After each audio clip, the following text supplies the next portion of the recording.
All right, we are going to call the regular meeting of the Cotati City Council to order, and I appreciate everyone's patience. We did have a meeting right before this and needed a quick break to eat real quick and just take a little breather. So we will go ahead and begin with a roll call, please. Councilmember Rivers. Here. Councilmember Lemus. Here. Councilmember Harvey. Here. Vice Mayor Ford. Here. Mayor Sparks. Here. Thank you.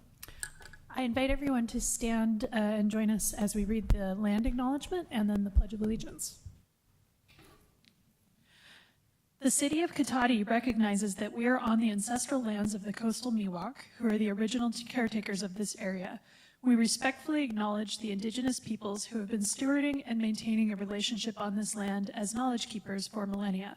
This acknowledgement does not take the place of authentic relationships with indigenous communities, but serves as a gesture of respect to the land that we are on. Now we will say the Pledge of Allegiance.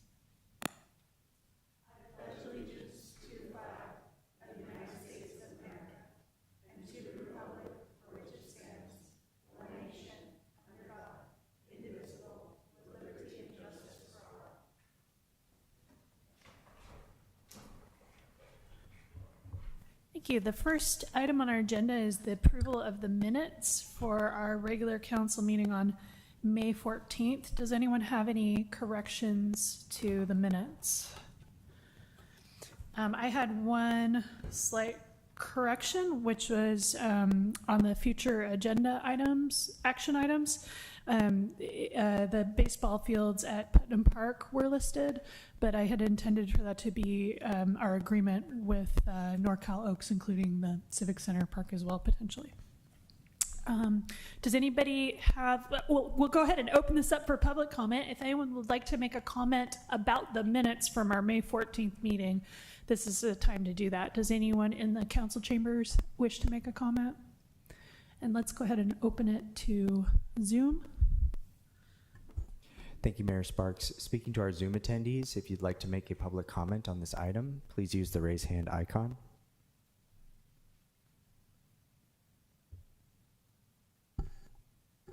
Mayor Sparks, that'll end public comment. All right, thank you. I would be looking for a motion.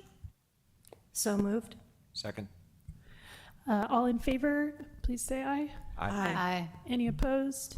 Any abstentions? Okay, the minutes are approved unanimously.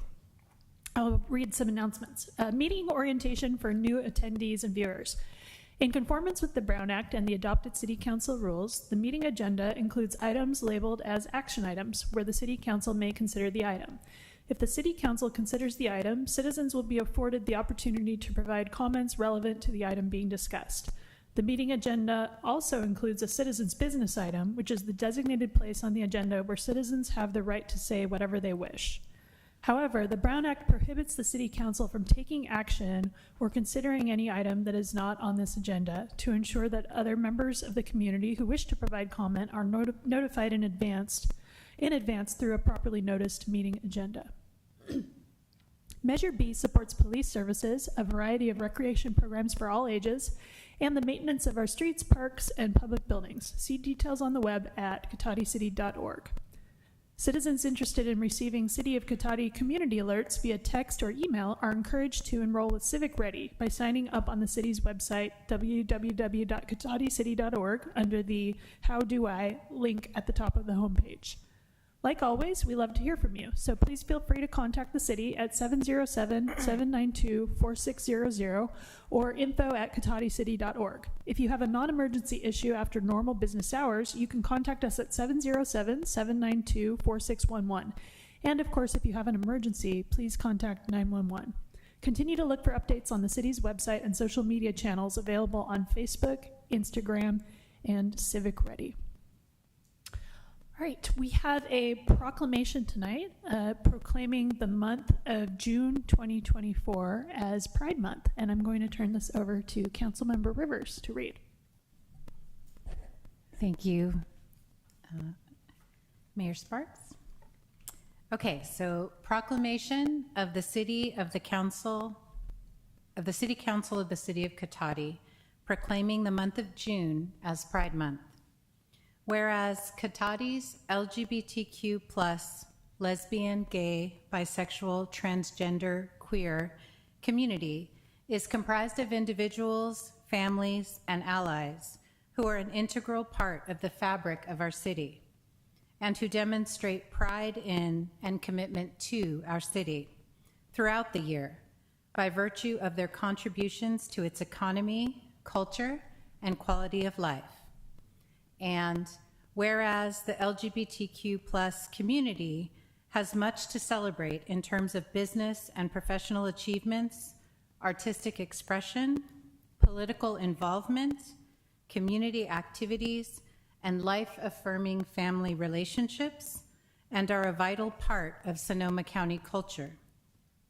And whereas the City of Cotati and the LGBTQ plus community of Sonoma County continue to support and encourage diversity in the workplace and throughout the community.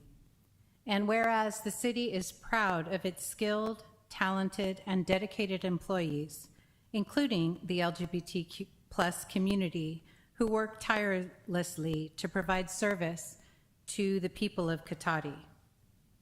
Now, therefore, be it proclaimed on this day of May 28th, 2024, 24, by the City Council of the City of Cotati, hereby celebrates the month of June 2024 as Pride Month.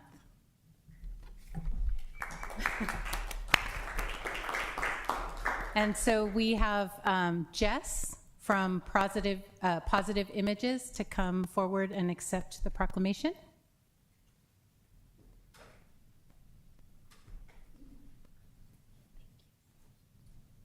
Thank you. Would you like to say a few words? Not to put you on the spot if you don't want to. I am a Leo, so I will take the spotlight Okay. anytime it's offered.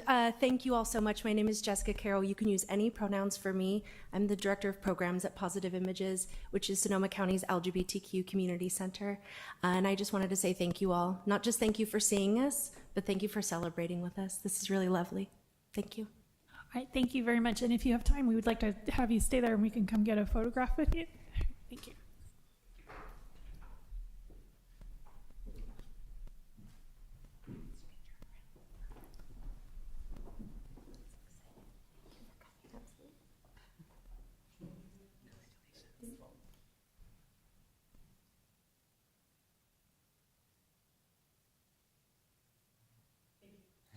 Thank you all. Thank you.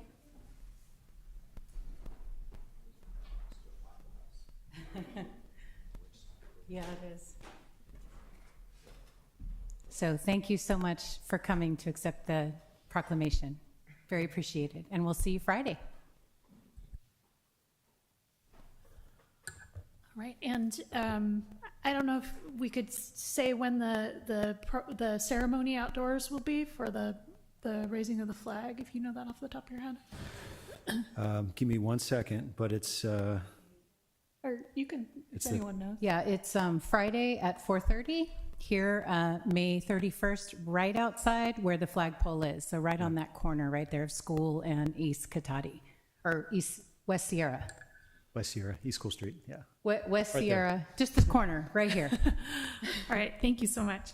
Okay, that moves us on to our approval of the final agenda. I believe we have a change. Do you want to describe it? Yeah, one change. So the closed session that's planned, we don't need to have it, so propose that we strike that from the agenda tonight. Okay, so we are proposing to amend the agenda to remove the closed session. If anyone from the public would like to make a comment about this alteration to the agenda, we'll open public comment now. Seeing no one in the chamber is interested in commenting, we'll go to Zoom. Thank you, Mayor Sparks. Speaking to our Zoom attendees, please use the raise hand icon to make a public comment on this agenda change. Mayor Sparks, that'll end public comment. Okay, great. Do we need a motion to change the agenda here? Or can we can just do it? Okay, we're not having the closed session. We're done. All right, so the next item on our agenda is citizens' business and public comment for consent calendar items. Any member of the wishing to speak to the council on any items listed on the consent calendar or any matters not listed on the agenda that are within the subject matter jurisdiction of the council may do so at this time. Pursuant to the Brown Act, the council is not allowed to consider issues or take action on any item not listed on the agenda. Pursuant to City Council Policy 2023-01, comments of any member of the public are normally restricted to a total of 3 minutes in length per person for matters not on the agenda, and a total of 3 minutes per person in length for any and all items on the consent calendar. The mayor may extend the time limit for a reasonable time where a disability accommodation has been requested. To facilitate public comment, the deputy clerk will alert speakers when there are 30 seconds remaining. So I'll open up the chamber for public comment. Okay, not seeing anyone. Can we go to Zoom? Thank you, Mayor Sparks. Once again, Zoom attendees, please use the raise hand icon to make a public comment for citizens' business or the consent calendar.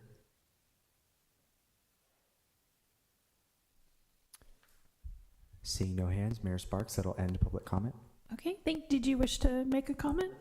Okay, come on up. Hi, my name is Adrienne Lobby. I'm a resident of Cotati. I was listening to the news tonight about Gaza and just so thankful to all of you for your resolution and for ceasefire. And as it turns out, compared to the rest of Sonoma County, it was very courageous. And it doesn't really fix anything in, my heartbreak, but I remember it and I really, really appreciate it. Thank you. All right, thank you for your comment. All right, so does anyone on the council wish to pull any items from the consent calendar? Yes, go ahead. I don't want to pull an item, but I need to recuse myself from item B. Okay, thank you. Thank you for reminding me. Okay, so I'd be looking for a motion to approve consent calendar items A and C. So move. Second. Okay, we have a motion to approve consent calendar items A and C. All in favor, please say aye. Aye. Aye. Any opposed? Any abstentions? Okay, and then that pass A and C pass unanimously. Then we'll go ahead and look for a motion for item B separately. Move to approve 10B. Second.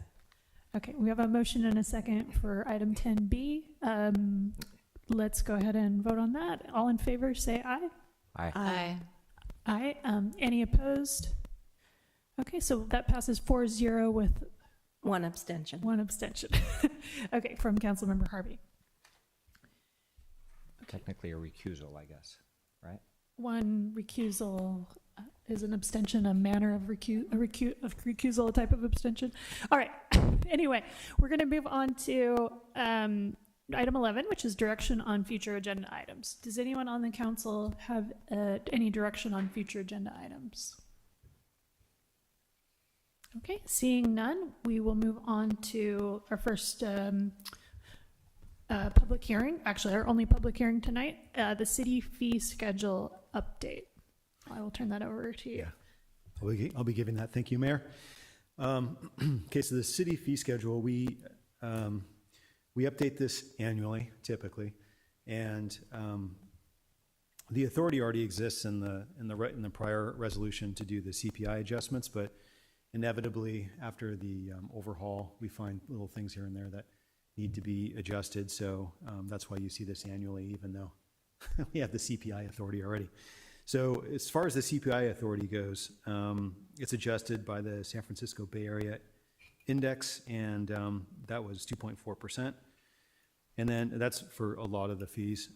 There's also some that are adjusted by the Construction Cost Index, which is a slightly different index. Some are statutorily set, so you'll see some that are highlighted in yellow. Those are statutorily set, so they don't move. And then there's also some impact fees also in this. And so some of the things that we were trying to do this year is just consolidate. We found some fees that were in some existing fees, like for example, the business license. It's really a tax, but business license fee, which is it's adopted a long time ago, but it wasn't in this package of fees, so it was consolidated, so therefore you see that as one of the changes in this. So some of the other sort of bigger changes are adding an affordable housing monitoring fee, business license zoning compliance review, which is these are all standing practices, but incorporating them into the fee schedule. Some updates to the dog license and cat license language concurrent with the DocuPet project that we're going to be going live with here soon. ID cards for public safety, cancellation late payment fees, recycle contamination fee. This is primarily through rentals because we get parties that throw a bunch of like garbage in the recycle bin and there's a contamination fee like that. So it's for that type of issue. Cotati Train Depot rental fees, so getting that firmed up. Nonprofit vendor fees for city-hosted events, and then, as I mentioned before, the business license tax fee incorporated into this fee schedule. So if there's a couple specific things I just want to point out that maybe was a bit confusing. So on the proposed fee schedule, this is page 3 of the fee schedule, page 200 of 280 in the packet. There's the inspection of modification of service. This is related to like water sewer accounts. This is just a fee that was like $35 adjusting to $36, but the strikeout it came out, it looked like $3,655. That's wrong. It's $36.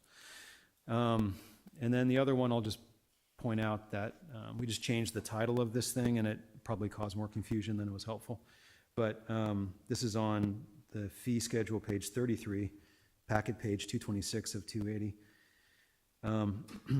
Probably a clearer way for this to read is fee for non-contract classes or programs held in city parks, fields, or courts. And the fees didn't change, but this is for like when we have like third-party instructors, basically charging people to use, to come to a yoga class in the park or do a group, clinic or something like that, soccer clinic, that kind of thing. So that's what that fee is intended to cover because they don't fall under our programs. And if the council adopts this fee schedule tonight, it would go into effect 60 days after adoption. And I think that's it, but I'd be happy to answer any questions if there are any. Okay, before we open the public hearing, we'll just take questions now. Yes. On that new affordable housing monitoring fee, is that per unit or per development? Per unit. It's per unit. Okay, that'd be good to add to that column to make it clear. Thanks. Okay, other questions? I just had one question on packet page document page 9, which package page 206, thank you, packet page 206.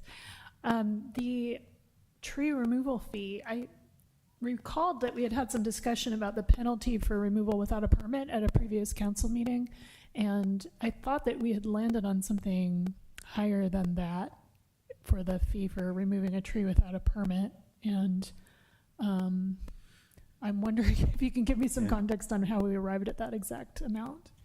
I recall the conversation, although I don't know that we changed it from what was in the existing fee schedule. The in lieu fee, the in lieu fee can be substantial for replacements of taking trees out. So 2 times that plus 2 times the removal application fee. So it can be a significant, especially if it's like an oak or a redwood or one of those types of trees. So the in lieu fee set at $128.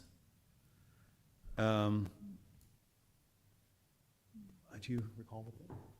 It's per replacement tree. So if you were to cut down a larger tree, it could be 1 replacement tree per 6 inches of growth. I'm going from memory, but some formula like that. So a large redwood tree could require 10 replacement trees as one example. A large oak similarly. And then the other thing is that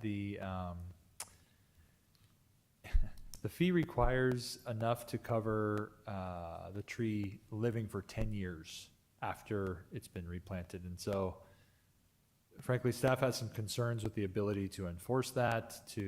There's just a lot to trying to update the fee because it's tied to a formula that lives in the ordinance, and we would have to revisit portions of the ordinance, which was challenging.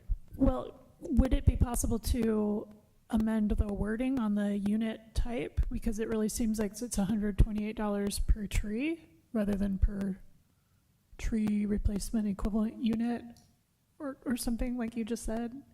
Because it says the in lieu fee is $128 per each. So I think that comes straight out of the language of the ordinance. I'm happy to do, I'm not well-versed in the ordinance language, so if there's specific direction that council would like to provide to staff that we could take back in response to the direction. Okay, I'll hold my direction till we're done with questions. Any other questions? All right, let's go ahead and open the public hearing. So at this time, we will take public comment on this fee schedule. If there's anyone in the chambers who would like to make a public comment about the fee schedule, you can do so at this time. Are you coming? Okay, welcome. Hi. It's not really about fees. I just had a thought when you were talking about dogs that we could be making a lot of money by making little dog tags that are our exact replica of our what is that? What's that? The seal, city seal. In fact, my dog is wearing a Oakland A's dog tag right now, and I would like to retire that and have a City of Cotati city seal. I think you could charge $30 and then engrave his name and phone number, and that would be good. It's just the thought. I know it's sort of in this ballpark, so to speak, if we have a ballpark that is accessible by the community. Thank you. All right, thank you for your comment. Let's open it to Zoom. Thank you, Mayor Sparks. Once again, speaking to our Zoom attendees, please use the raise hand icon to make a public comment on this item.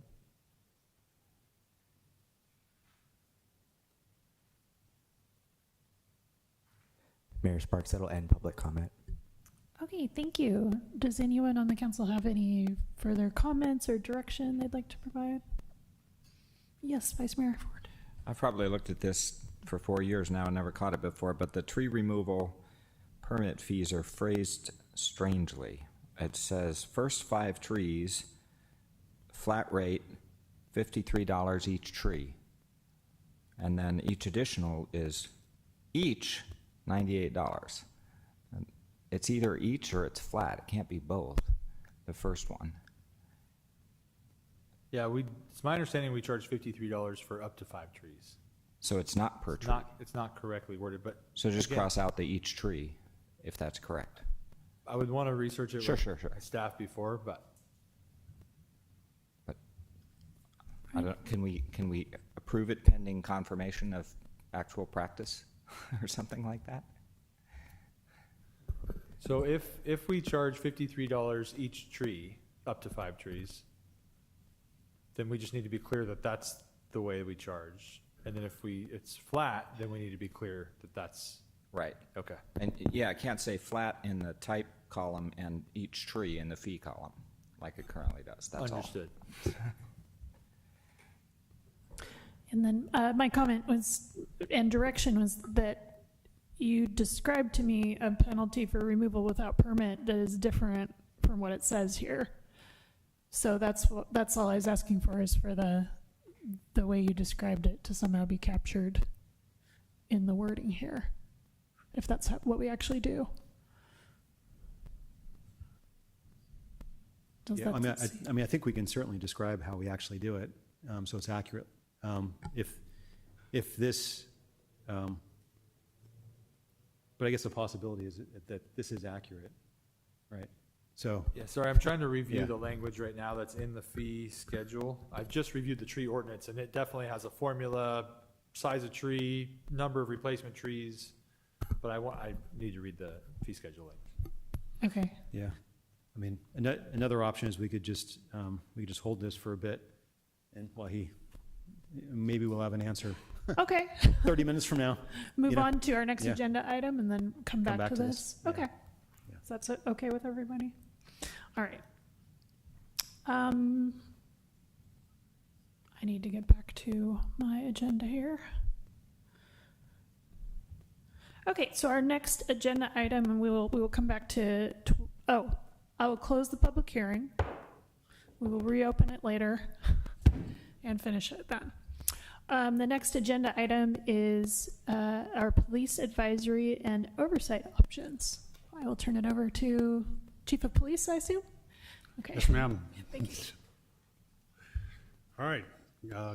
Good evening, Mayor Sparks, Vice Mayor Ford, and distinguished council members. So this evening, I'll be presenting a report regarding desires by the council to explore possible accountability models for the police department, in addition to measures and practices already currently instituted at the department as well. Next slide. So by way of an overview, there's been mention about the Police Auxiliary Commission that was previously utilized by the department approximately 30 years ago. So I'll start out the report on some of the history of that commission and the duties of those members back in the 70s, 80s, and 90s, just by way of some context. And then I think it's important to provide an overview of the current laws and provisions and policies and requirements and trainings that the police department currently is employing that provide accountability, regulatory oversight, and transparency to the community as well. I'll then go into a 4 advisory model, going over four basic advisory models. They're basically, we themed them together. Obviously, there are numerous ways in which different agencies want to model the way that they do oversight or advisory. So with that in mind, but we kind of categorize it into these 4 themes, and then kind of what level or weight that those systems may be best tailored for Cotati. And finally, if it is the desire of council to consider a particular model or component or components of a model or models beyond what's currently being instituted, then we have some recommendations that are offered for discussion at the end. So that's kind of the general format that I'll be going through with that. Next slide. So jumping right into the Police Auxiliary Commission, as mentioned, council has remarked on this previous commission. There was essentially 3 iterations of this commission, codified in 3 respective ordinances in 1975, 1987, and 1995, and those ordinances listed there. The commission was dissolved in 1995, and though it was dissolved, there still was an ordinance, and there were some changes that I'll go over in the duties specifically that were with what they envisioned at the time with those members. Next slide. So in 1975, the core duties of that commission included, as they're listed there, primarily to act as a liaison for the community, to participate, have commission members, participate in oral boards for police officers, reserves, and chief of police, to have the commission member attend personnel sessions when they involved disciplinary action for the police, also make recommendations regarding policies, practices, and procedures, and also to receive complaints directed against the police department, make proper investigation, and then make recommendations to the chief of police regarding disciplinary procedures. So in 1975, those were the duties as they were outlined then. Next slide. The configuration was, at the time, it was 5 members appointed by the mayor, subject to approval by city council, 2-year terms, up to 2 consecutive terms max. There was a chairperson, vice chairperson, secretary, elected by the commission with 1-year terms in those positions. There were once-a-month meetings open to the public, and minutes were recorded and provided to city council. Next slide. So in 1987, 3 of the duties were eliminated as they were previously put out in 1975. Those duties that were eliminated mainly had to do with personnel issues. So personnel sessions related to disciplinary actions, receiving complaints regarding disciplinary procedures, and also participating in oral boards. So in 1987, those were eliminated, and 2 other duties were added. Those duties, next slide, please, were essentially related to programs and what sort of making recommendations regarding programs and projects that improve the delivery of police services in the community. Things like neighborhood watch and that sort of thing were added to that. Next slide. Configuration was essentially the same, less a secretary position from 1975. Next slide. So as mentioned, in 1995, the commission was dissolved, and though there was no commission, the ordinance was changed with primary two of the duties. So deleted was to make recommendations regarding policy, practices, and procedures, and added back in was participation in the oral board. So essentially, as it was last left, was that the commission was there to act as a liaison between the community and the police department. 2 essential duties associated with programs, neighborhood watch, et cetera, and then 1 duty associated with participation in the oral board. Next slide. Configuration-wise, they revamped it to meet every 2 months rather than once a month, and primarily there was an additional component related to criminal screening requirements, where applicants were required to submit to a background criminal screening and no felony convictions or incidents involving what were defined at the time moral turpitude. So, and there was periodic inquiries into criminal history that may be made after appointment, or was also in that as well. Next slide, please. So that's the basic kind of gist of what the Auxiliary Commission as it existed back then. Fast forward to today, I think it's important to provide an overview to the current laws, provisions, policies, trainings, requirements, and even community outreach that the Cotati Police Department's been involved in. This, I think, provides a context for more complete understanding of the large volume of everything that's going on in the department, and also sets a good context for what we might want to do going forward to fill any gaps that council may think is needed. Next slide. Okay, so this slide and the next few slides are very busy slides, so I apologize for that. I guess that's indicative of how busy the department is. But with regards to these sorts of transparency and oversight and engagement efforts, again, I think it's important to highlight what's going on now in the department, and looking at, say, for example, and I know we've talked about this, we just had the annual report not that long ago, and we've gone over issues related to RIPA and stop data and requirements that the department has for that. Regarding SB 1421 and SB 16, these are disclosable records regarding officer-involved shootings, excessive force, failing to intervene, sexual assault, dishonesty, discrimination, prejudice, unlawful arrest and search, all these different aspects of where we've seen, unfortunately, in the history of law enforcement, that there's been issues, and so there's been state regulations that have come down to obviously from an oversight purpose, to make sure that in those cases that the state becomes aware of those from a reporting issue and then can take action if needed. Also with SB 2, serious misconduct reporting as well, dovetails into the same sort of issues that can go on regarding decertification. Again, same sort of serious misconduct regarding abuse of power, dishonesty, physical abuse, sexual assault, bias, those sorts of things that obviously officers are regulated on at the state level. There are a number of issues or a number of other statutes regarding that, to go into all of them. One of the things that we also do is we do independent investigations by impartial outside contractors for internal affairs. And that's something that actually the Cotati, that we do that in serious misconduct cases or serious cases of allegation.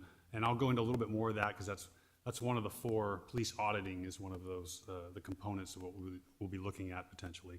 But we actually do that as an ad-needed basis. Additionally, one of the things I wanted to highlight on that is that, our policies are posted on our city website, and those are accessible to anyone at any time, so they can review those and look at those and provide feedback in any sort of public forum standpoint, even now, right now. So I think having our training manuals, we post a weekly event log, and we have an online complaint portal on the website. And though I think there's a couple of pieces of the website that we can improve and enhance on. Currently, there's avenues for our public to communicate with our police department that I think are very useful in terms of our transparency and in terms of engagement. Next slide. Continuing on with that, post, and we have a number of what we call audits. So we do our own periodic high-risk policy review audits and different audits within our own policies. I'm currently actually looking at property evidence type audit in the near future, and anytime there's high risk, high liability type of policies, I think it's always good to do some sort of audit on a regular routine basis where we can make sure that what we're doing procedurally is following what our policies are and vice versa. So we just recently passed a post audit actually regarding backgrounds and hiring and all the different practices we do that and taking onboarding folks. So that's important to note as well. And know that there's also within the county other means for oversight to include the civil grand jury. A lot of that, their main role is to review, well, a lot of different things, but one of the things is critical incident report that comes down from the DA to confirm that the chief's protocol is followed. And what that means is that the chiefs of police and the district attorney's office have put together a protocol anytime there's an officer involved shooting, for example, where there is an investigatory body that comes and investigates that's outside of the agency that's involved. So that's just one piece to mention where there is an oversight related to the district attorney. And I think it's also important to point out that people think of the DA's office involvement with other agencies just in regards to officer-involved shootings, but really the DA is involved in any criminal filing or investigation of anyone, to include officers. So if there's any misconduct at a criminal level, the district attorney and that oversight authority in that regard can investigate and file charges against any officer if they think that somehow a criminal law has been violated in that regard. That's also true with the state attorney's office. There are some laws, recent law actually, fairly recent, regarding officer-involved shootings of what's been deemed unarmed civilians, where the attorney general is mandated to come out and do an investigation as well. So those are a number of different ways in which, especially in major incidents and critical incidents, where there's oversight from other bodies outside of, say, for example, Cotati Police Department. Add in body-worn cameras, various equipment, and the oversight and investigatory, at least administratively, that information can be garnered from that to make sure that our folks are in compliance in their conduct on a day-to-day basis. Lastly, I'll point out that obviously the model that we have now, and I'll go over it in a little more detail, that City Council as an oversight serves an oversight function through the city manager, through the police department, and you're the ultimate body for oversight for the police department. Next slide, please.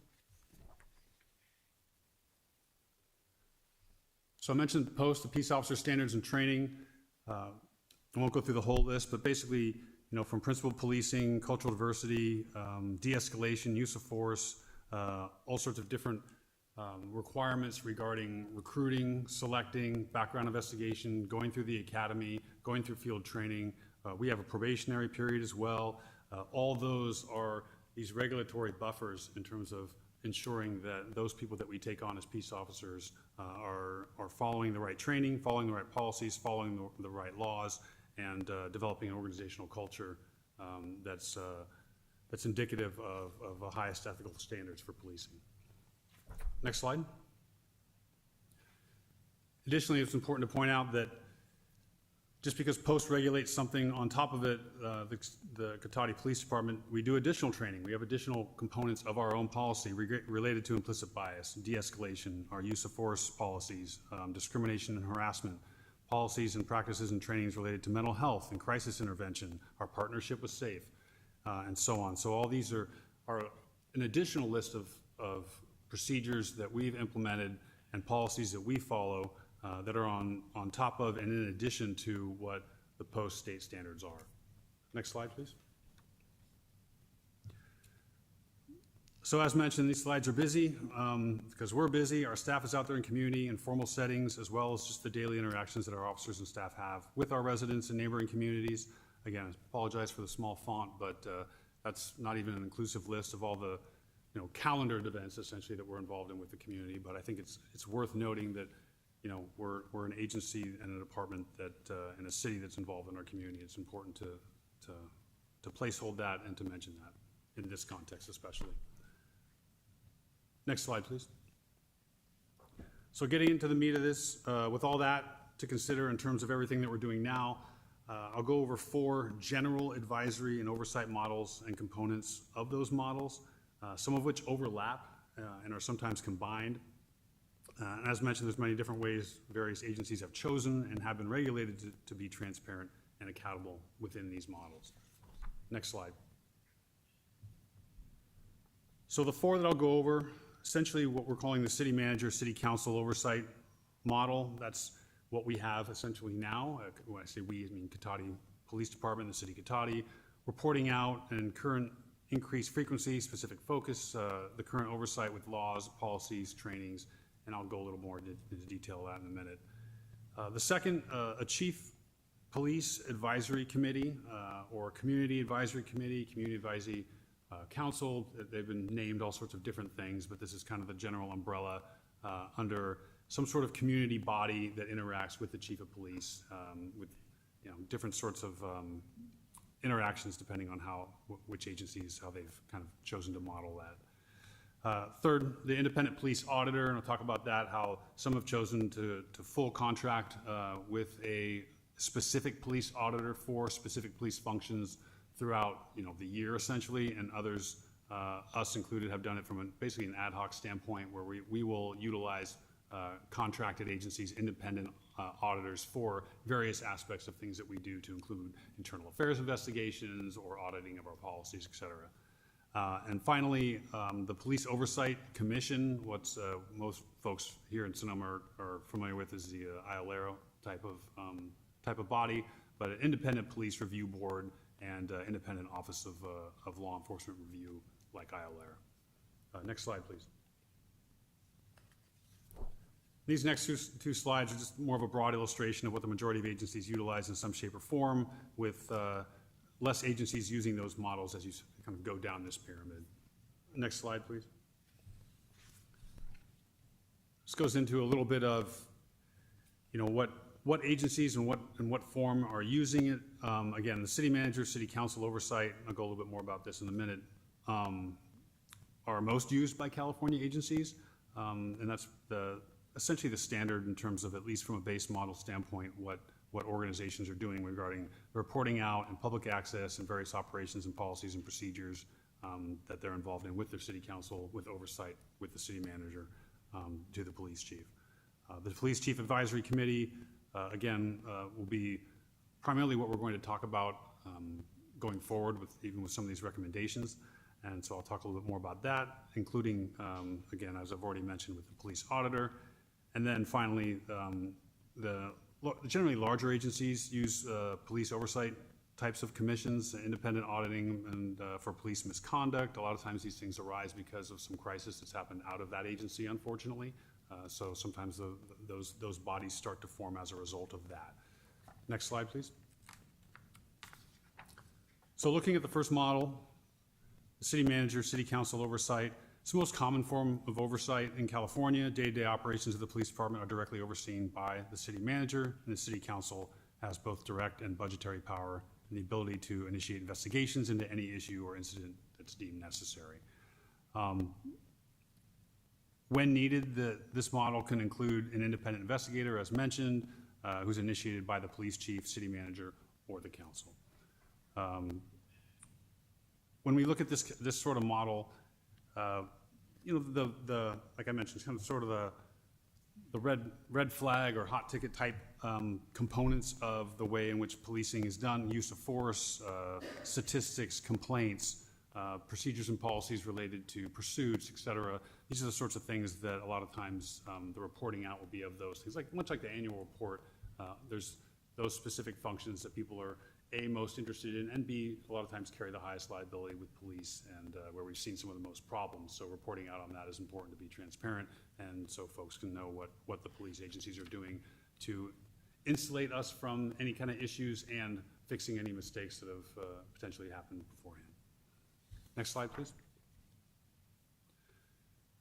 So we looked at a number of agencies, neighboring counties, and Bay Area counties, and looking at the police department models, trying to find similar sized agencies. And of course, Cotati being a small agency. But looking at this, the city manager, city council oversight model, generally with these, Sebastopol, Healdsburg, Cloverdale, the JC, and then some neighboring small agencies in Napa and Marin, et cetera. Sausalito PD used to have a community CARB, a community advisory review board. It's been inactive now, so they haven't had it in a while. But it was worth mentioning that they did have one for a short time. Next slide, please. So second, the chief or police advisory committee generally act only as advisory in nature. The city council does not delegate any investigatory or budgetary authority to the committee.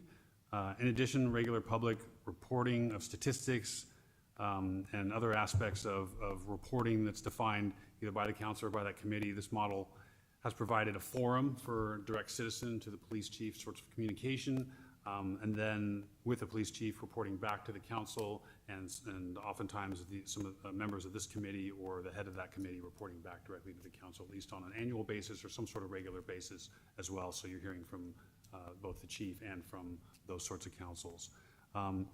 Essentially, as a liaison for the community with police and the city council, there's a distinction that's made between a chief's advisory committee and a city council appointed advisory committee. And really the main difference is the method of appointment and Brown Act meeting requirements, not necessarily the committee functions.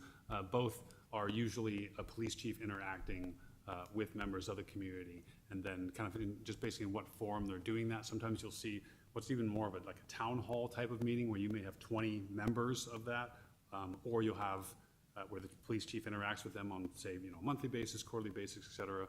Or you may see it where there's a small distinct number on a panel, 3 people, 5 people, 7 people, and the police chief interacts with those folks. And sometimes they'll do that in a public forum, sometimes they'll do that in a non-Brown Act forum.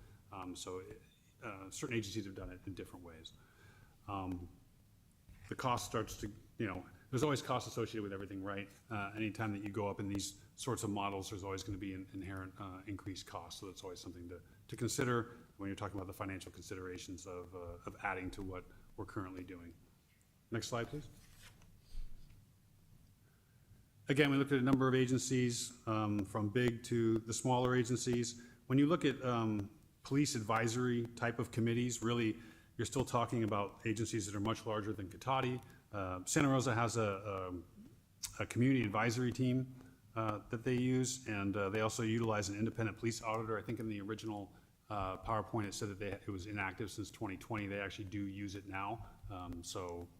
That's actually from the chief about 2 days ago. So I inquired about that, and just so we had that, but then I learned that he said, no, actually we are using that in conjunction with the community advisory team. So just some clarification on that.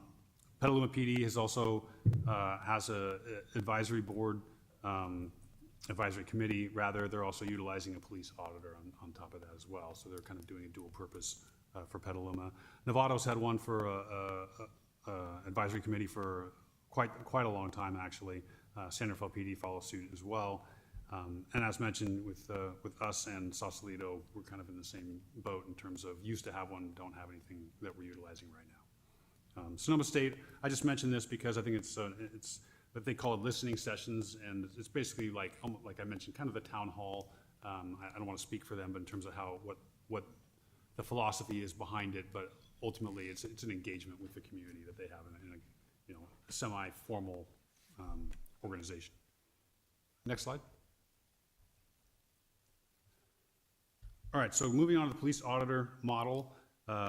Essentially, these are independent contracted police auditors that can be used for any number of different functions. They are scalable in the sense that you can use them for one thing, or you can use them as you can go out to RFP and have them go for the whole year, and you say, we want you to be auditing on these functions on some sort of regular basis and that sort of thing. We've used that, as I mentioned, for internal affairs investigations. Anytime that it reaches a level that's beyond just your kind of a basic, complaint, in Cotati, we treat every complaint as a complaint. So, even low-level misunderstanding type complaints, we call it a complaint and we call it out as a complaint, which I think is important to do.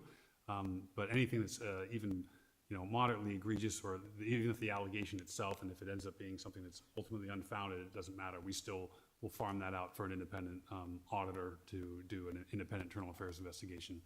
And as I mentioned also, looking at things like police auditing for policies and that sort of thing, utilizing an auditor to do an independent audit of our policies. We've done that in the past.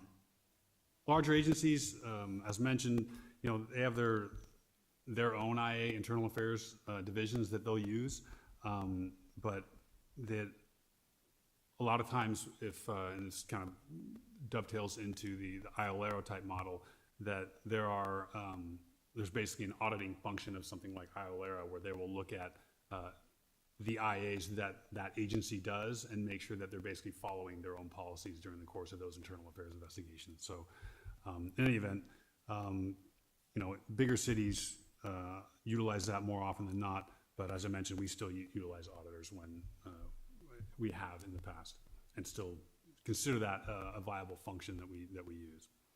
Next slide, please. Finally, the independent police review boards. They audit personnel, administrative investigations. They're typically involved in officer-involved fatal incidents, or have some sort of ancillary duties associated with that have been defined. As also mentioned, a lot of times these sorts of review boards come out of usually some sort of tragedy or some sort of crisis, bless you, that comes out of some of the issues that have come, unfortunately, with those particular agencies. And they also typically are associated with very large agencies. So, a lot of this, more than anything, has to do with cost. And if you look at, actually, let's go to the next slide, just because we're more familiar with IOLERO than anything else, that, their budget, their current budget is $2.1 million for that, which is a hefty price tag, obviously. And that fits for, potentially for a sheriff's office, and the issues and challenges that they may have, and the size that they are. And just to note that, they're also an agency that's completely configured differently than, say, a small police department. Obviously, they have jails and their span of control, and et cetera, et cetera. So, but it is a model that's used by some of the larger agencies in a very structured way. Next slide, please. So, with all the aforementioned components of oversight, accountability, and transparency in policing, what else might further add to the matrix for Cotati? Next slide. So, should council want to proceed along these lines, staff has looked at community advisory, a community police advisory group, essentially what we were talking about in the kind of number 2 model. As outlined in the background section in the staff report and in this presentation, those models can vary in size and robustness, and they're often scalable. And for this reason, models included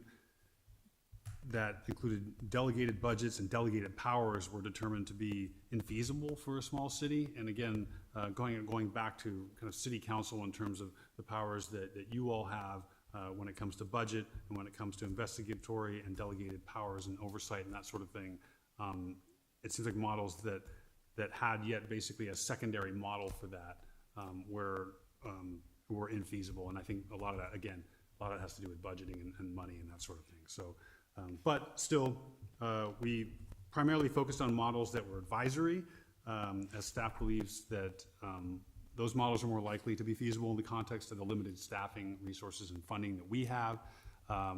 The Chiefs Advisory Committee talked about that distinction, is actually the least administratively and financially less burdensome, and provides a forum for that interaction between the chief of police and the community. And by contrast, if there's an advisory committee, it would carry more administrative burden to maintain. But at the same time, if council desires to create a separate citizen body for this purpose, an advisory model would be run as a Brown Act meeting, and that may be perceived as more transparent by the community if that's the potential route that council would be interested in going on. So I think those are kind of the two pieces that we looked at. And based on prior city council feedback and the review of those models that would work in Cotati, we recommend some following recommendations with that. So I think that's sticking together quite nicely. All right. All right, so on that, looking at a police advisory group, advisory only, with no delegated investigatory or budgetary authority. To do or direct any investigation, the group would need to hire an investigator to run the investigation. Again, we're talking kind of an auditing conversation too as well, which is obviously something that we do now when we hire those third-party investigators to conduct significant IAs or some policy reviews. The duties, detailed discussions as permitted by law. Those mean discussions by the chief of police and with that panel, that group. The development of community policing concepts, increasing public awareness, addressing police-community relations regarding the public safety of the community, and then kind of drilling down into aspects of what we talked about with regards to, say, use of force and complaints and those sorts of topics. Member-wise, we thought it was important to limit it to five members with a selection process by interview panel, with the requirements being that they be a Cotati resident or a Cotati business owner in good standing, and encourage members to be diverse in the business community, resident, faith-based communities, and gender, race, et cetera, when able. The interview panel would consist of 1 or 2 council members, the city manager, and the chief of police for selection of those individuals. You know, quite frankly, I think it may be difficult to keep the board full, so I think going over 5 is probably a number that would be more difficult to manage and probably more difficult to just try to fill on any sort of regular basis.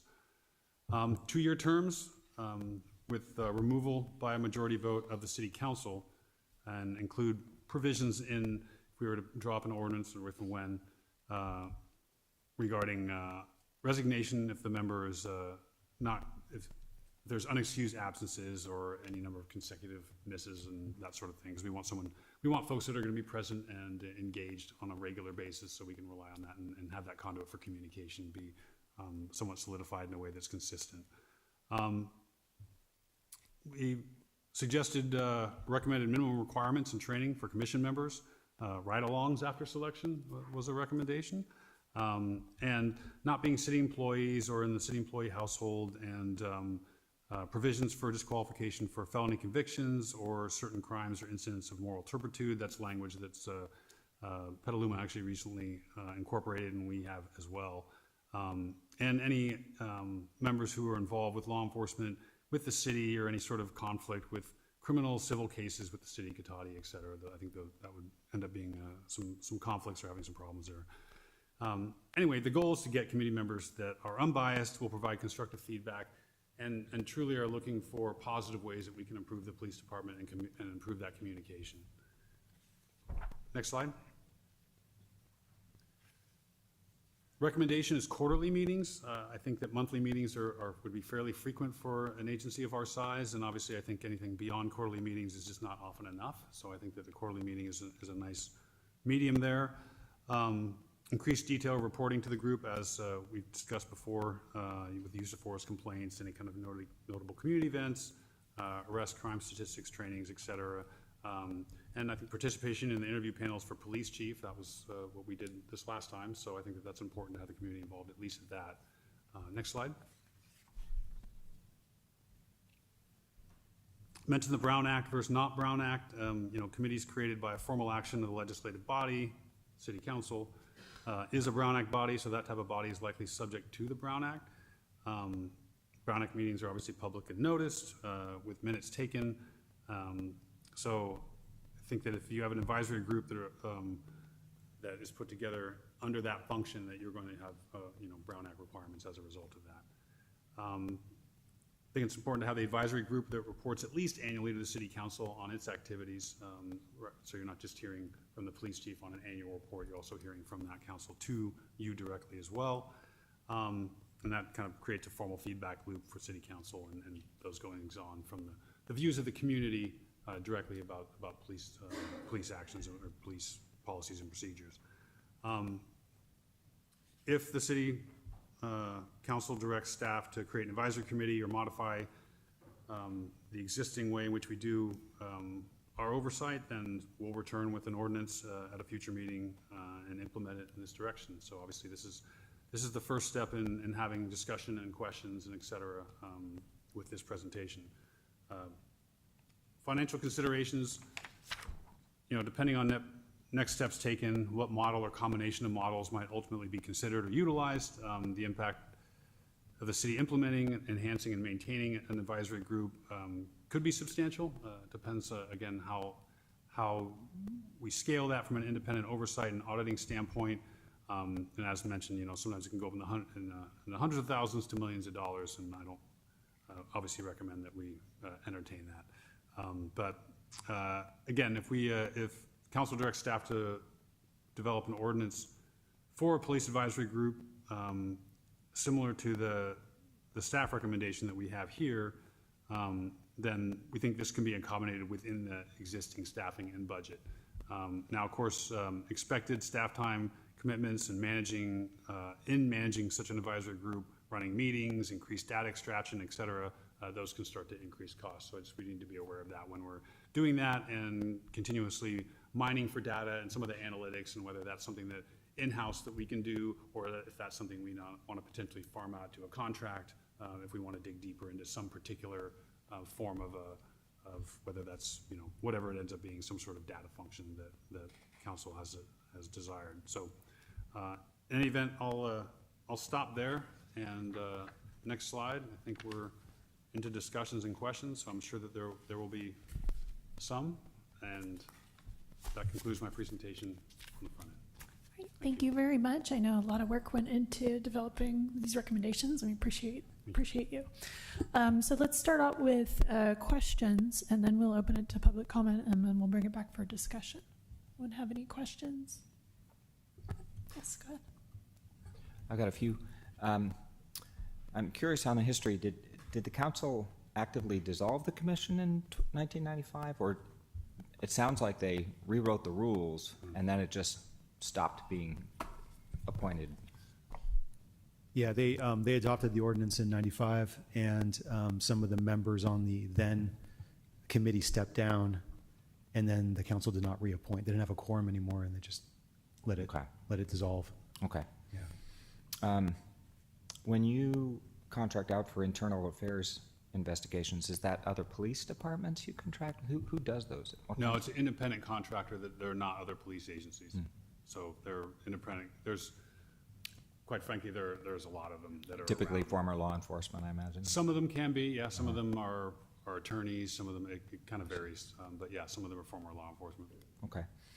And in the model, you had in the recommendation that sort of council-established advisory body. Are there any circumstances where you could have a closed session discussion with them about issues that arose that were? So in other words, is there anything you could talk with them about that you can't reveal to the public? No, I mean, the short answer, in my opinion, is no, because I mean, if I'm relaying something to a public entity in that form, especially if it's a Brown Act type of setting, but if I'm releasing information to public members, even in this panel configuration, I'm essentially releasing it to the public. If that answers your question. Well, yeah, I mean, we're similar. We're a Brown Acted body. We can have closed session discussions about personnel matters and things like that are not public information. But if it's purely advisory, I'm guessing it doesn't have access to any more information than what's completely public. Correct. Okay. I can also just add on to that for one moment. So the advisory body would only have the authority that it's delegated by the city council. Closed session is only authorized under particular statutory authorizations. In order to go into closed session, as the council is well aware, there has to be a particular statutorily authorized purpose, and an advisory body would not generally have that type of authority to have those discussions. So usually closed sessions would not be authorized. Okay, thanks. Okay, other questions? Yes. In some of the steps for the advisory group, you mentioned diversity. Is there like a diversity matrix that I've seen kind of used before that can be used to kind of ensure diversity of, you mentioned different factors, but I'm just kind of curious if there's like a diversity matrix, which I know I've seen out there, so that we can ensure that there's a diverse group. That's one question. And the community involvement, you had mentioned interviewing police chiefs. Is there a way we can go beyond police chiefs and do some other, maybe not police officers, entry level, because those are, certain certification, but any higher after that, sergeants or lieutenants or anyone else, that's going to be taking on more responsibility? That's a question that I had. Yeah, so regarding the diversity matrix, there are models that are out there, I've seen them as well, that can be implemented.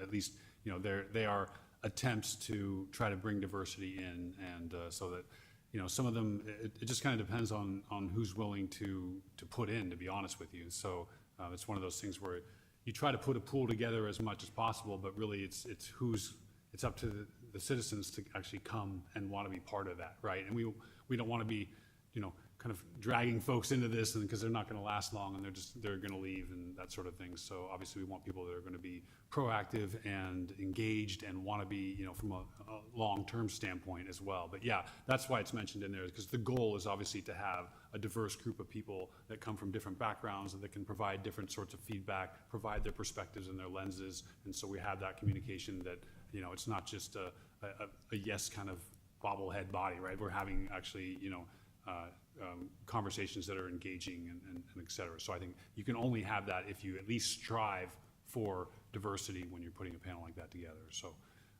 and secondly, what was your other question? I apologize. About sorry. having a community interview higher level than police officer, maybe sergeants, lieutenants, et cetera. I just had a quick thought on that, and then you can finish my thought maybe.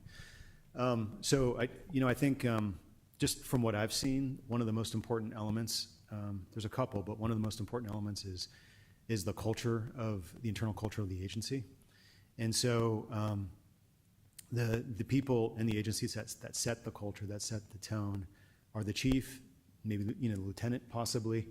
I'm not so sure about the sergeants. They mostly are taking direction from the chief and the lieutenant. But I think the goal generally is like upper management would be good candidates for being possibly part of that interview panel. The people that set the culture from my perspective, the people that set the culture in the agency, because from what I've seen, that's one of the defining elements of a successful police department, is maintaining a healthy culture.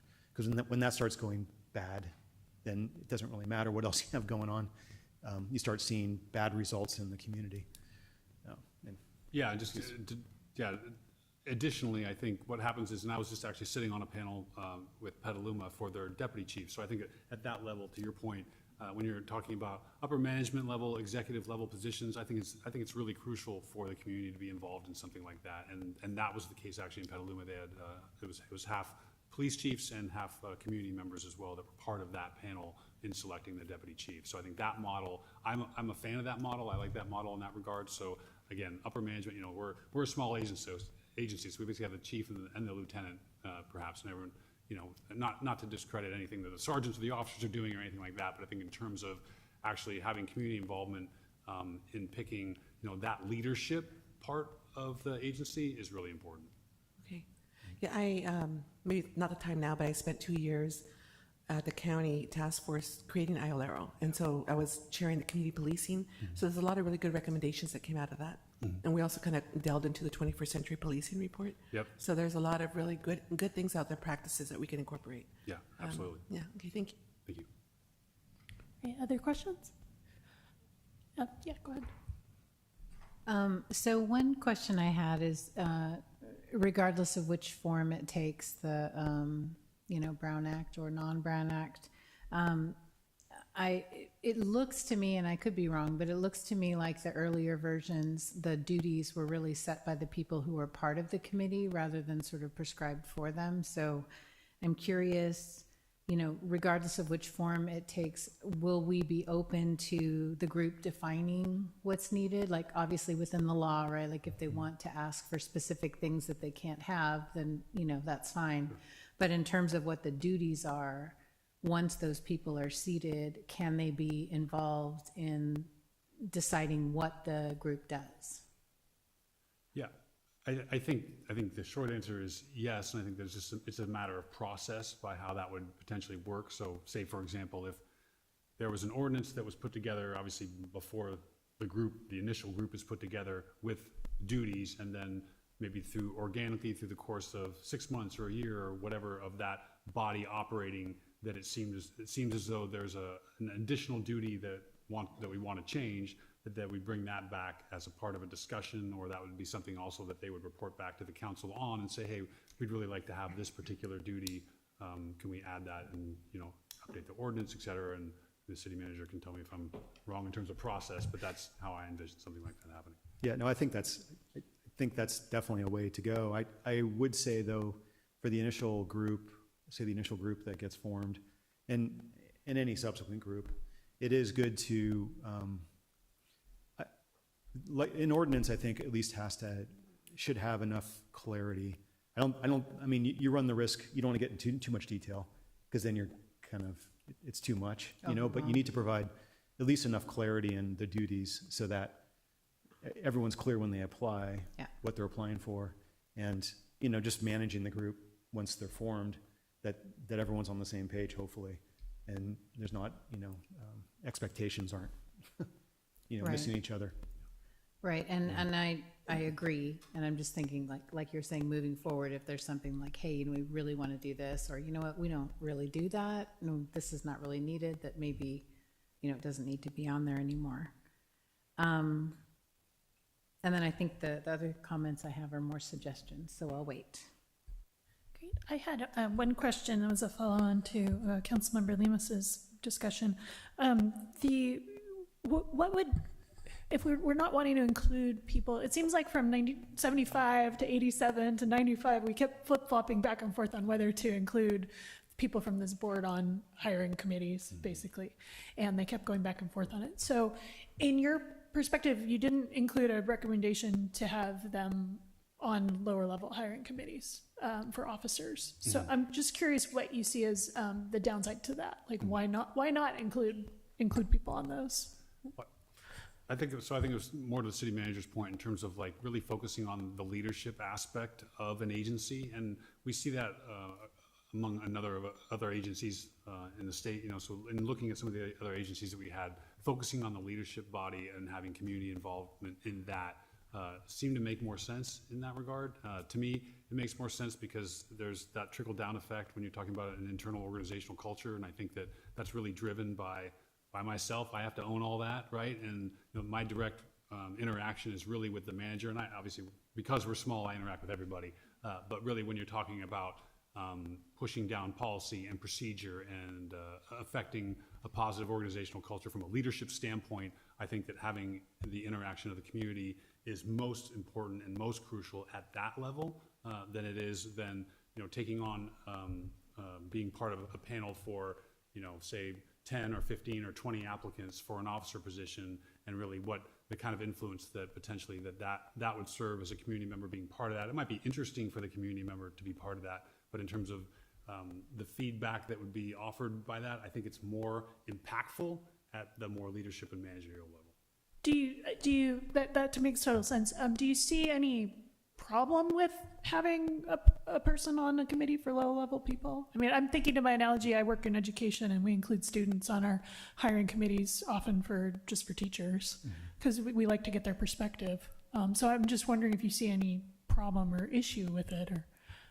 Yeah, I don't know that I necessarily see a problem in that sense. I mean, I think that again, it's a matter of finding folks. What would that look like in terms of, would it be different community members just randomly? Would it be just people that are on this 5-member panel?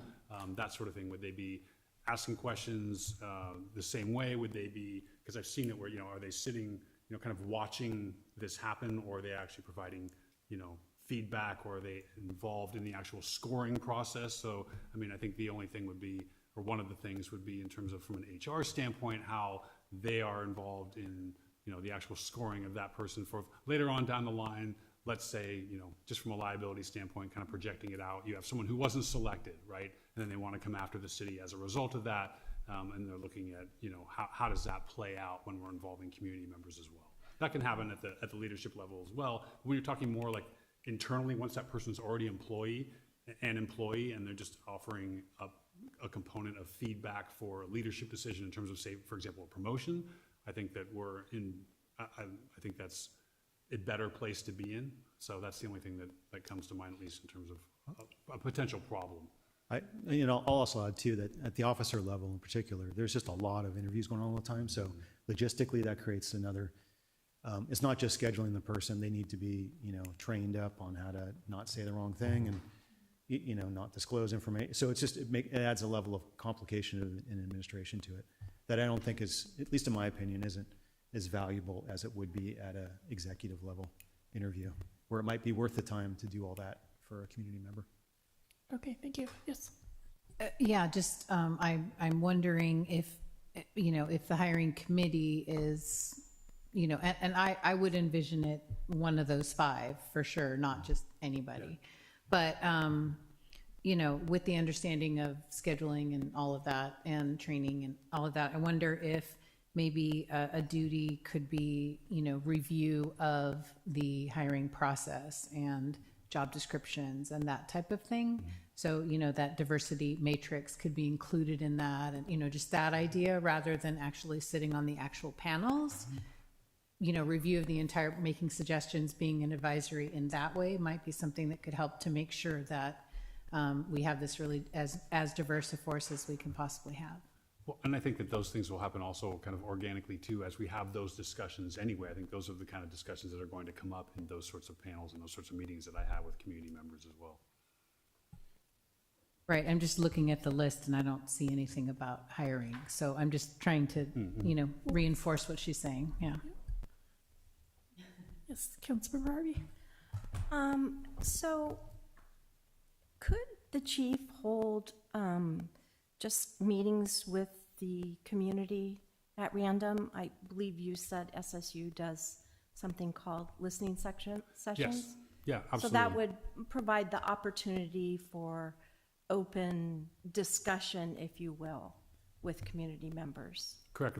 If the desire was essentially to enhance the interaction that I have with the community in a more formal setting, and we could do that with whether that's a quarterly frequency or what have you, then yeah, you can have it where you're inviting the community and you're pushing it out and saying, hey, we're having the quarterly chiefs meeting on this date and time at this place, and then we have what I've kind of loosely referred to town hall type of meeting, but basically it's that sort of interaction. You calendar it, you put topics up there that you want it for potential discussion, or you have an open discussion, or both, or you kind of compartmentalize it in a way that we're going to be talking about X, Y, Z, and then obviously have open discussion with the community about any of their concerns and things that they may have from a feedback standpoint. And I'll also add on to that too, something we did before COVID. We obviously had to cancel for COVID, and I wanted to give Chief a little bit of time to kind of get his bearings. But we do plan to reinitiate the meetings with the different like HOAs and all that. So it's unagendized. It's just a meet, basically trying to meet people where they are. Because if you schedule a meeting, they're not going to, no one's going to show up unless they have a particular complaint. Then they might show up. That one person might show up. But people don't generally show up for meetings unless they have an interest in it. So we found that those were successful. HOA, it's already an established body. They have meetings scheduled. They're already going to be there. And so we just basically crash their meeting and have an opportunity to talk to them about whatever they want to talk about. And you mentioned that it's likely that a body that we put together would have to be a Brown Act body, which also brings in that formality. I know that even in our council meetings and planning committee, all that, it's a little bit difficult for the public because yes, we can talk, but the public, you kind of lose that engagement, if you will. So if we have to have a Brown Act meeting, I think that's a lot more formal. Correct. Yeah, it does drop the bar on some formalities associated with ability to speak at certain, when you're supposed to speak and in what form and what capacity, and right. So it can limit some of the interactions that, for example, that I may have with those members, depending on what we're talking about and how that body's put together, but yeah. And this is probably an Ally question. So if it's a Brown Act meeting, would there be a quorum type issue? Yes, so you would want to have a quorum to take any action generally if they're sending any items to council for consideration. There would have to be a quorum in those circumstances. But they still could meet without a quorum, they just couldn't take any action. Yes, they could. Just to discuss. Correct. They could still have discussions. It's still an agendized meeting if there's not a quorum, but to take action, there would have to be a quorum. You had a whole list of events that we send officers to. Yes, Do we pay the officers to go to those meetings? Are they paid? we do. We do, Yep. okay. And I know we've done an audit. We did one, I don't know, I guess a couple years ago of everything. Is it possible for the council to have a periodic schedule that we did those, if that was something that we desired, say, I don't know, every 2 years or every 3 years or whatever? Is that a possibility? Yes. Yeah, I would say, just put it in the context of whatever we end up doing here tonight, but, yeah. Okay. And I'm recalling that during our diversity ad hoc, all that stuff, that we had said that people that were doing interviewing for jobs at the city had to go through diversity training. So I'm assuming that if you all want these community members to do that, we would also have to put those individuals through that training in order for them to do this. With respect to, like, if the recommendation in here was a police chief, or maybe it's the police chief and lieutenant or whatever, whoever's on an interview panel would have to be trained. Yeah. All right, so my last question is, what I'm struggling with is, I haven't seen it articulated. What is the problem that we're trying to solve? I don't see a problem stated in here. So it makes it a little bit difficult to, we have all these solutions, but what is the problem? It's obvious to me, as you pointed out, in some of these bigger cities, that they have problems. So can you articulate what the problem is? Well, I think that the main reason, to be frank, that I'm, at least from my being here and putting this together, was that council had a desire to look at these different models and potentially have some additional oversight beyond what's already being done with the police department. That's why I wanted to bring up all the things that we're doing now to provide that as part of the context in putting this all together. So I don't mean to talk around your question, but essentially I have not, I can tell you, since being here, I have not identified a problem necessarily that would be fixed directly as a result of some of these recommendations necessarily, if that makes sense. Yeah, because as you said, the money could go in many different directions depending upon what we've done. The online complaints, is that rather new? It was here when I was here. I don't know the history of. Yeah, it's probably about 4 years old now. And have the number of, because when I have the annual reports, I don't see that we're getting more based upon that. Are we? I mean, you would think. Yeah, we really get them, whether they're online or in person or on the phone. I would say that we get them all different ways. Okay. And so I wouldn't say that online happens more often than not. I mean, to be honest with you, in my experience, the last 26 years, it's usually the phone calls. It's usually people will call if they have a complaint, and that's. But sometimes we'll get an online complaint as well. So I don't think there's any one that's more than the other necessarily. But I would say online and phone calls are the two main modalities that people, at least nowadays, are using if they have a complaint with the police department. But again, quite frankly, we don't get them that often. So Since we added the online option, the total number, we haven't seen much change. I mean, it varies a couple complaints here and there every year, but it's basically the same number. just was curious, I mean, based upon the fact that we try and make everything online to make it easier for people so that they don't have to either come down here or call, or, you know, whatever. I just was curious as to whether that got more or not. That's all my questions now. All right, thank you. Any other questions? All right, at this point, we will open it up to public comment. If there's anyone in the chambers who would like to make a public comment, I would invite you to come up now. All right, welcome. Thank you. Thank you for having this discussion. Let me address Susan's question about, is there a problem? The problem, and I tried to say this in my letter that I sent you earlier today, is that we've seen police abuses around the nation.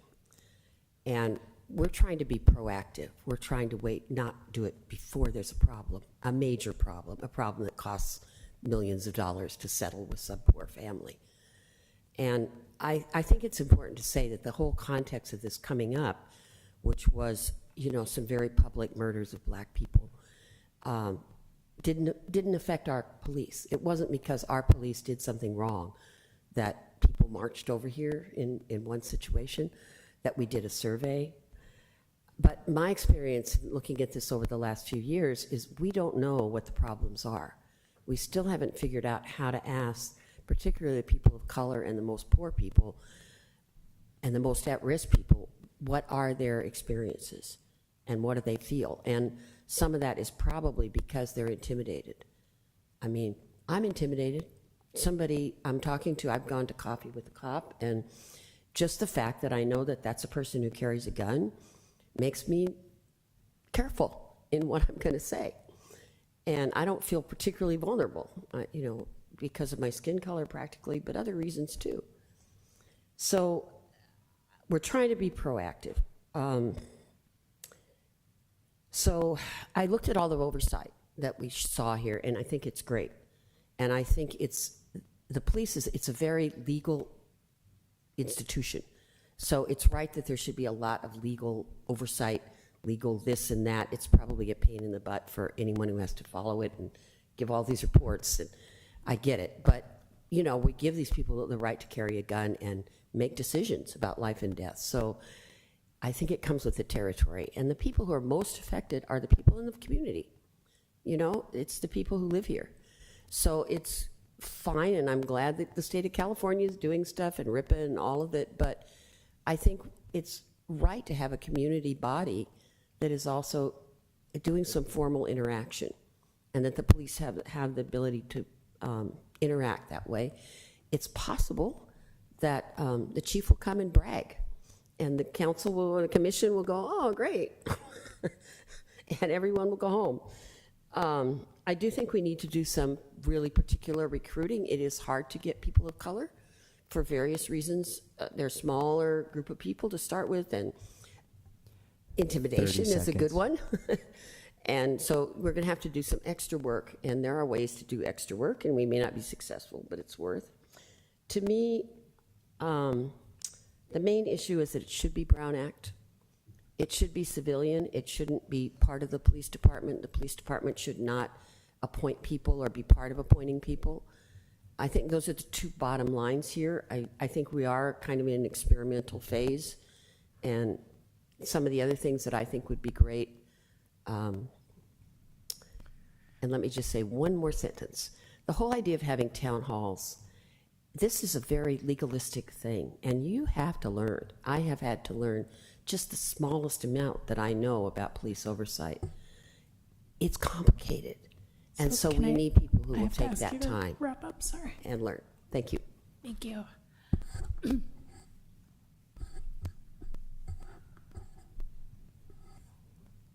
Right, welcome. Good evening. And I'm very grateful that we have our very own police department, that we are not under sheriff rule. We're very grateful we have our own police department. Let me just start there.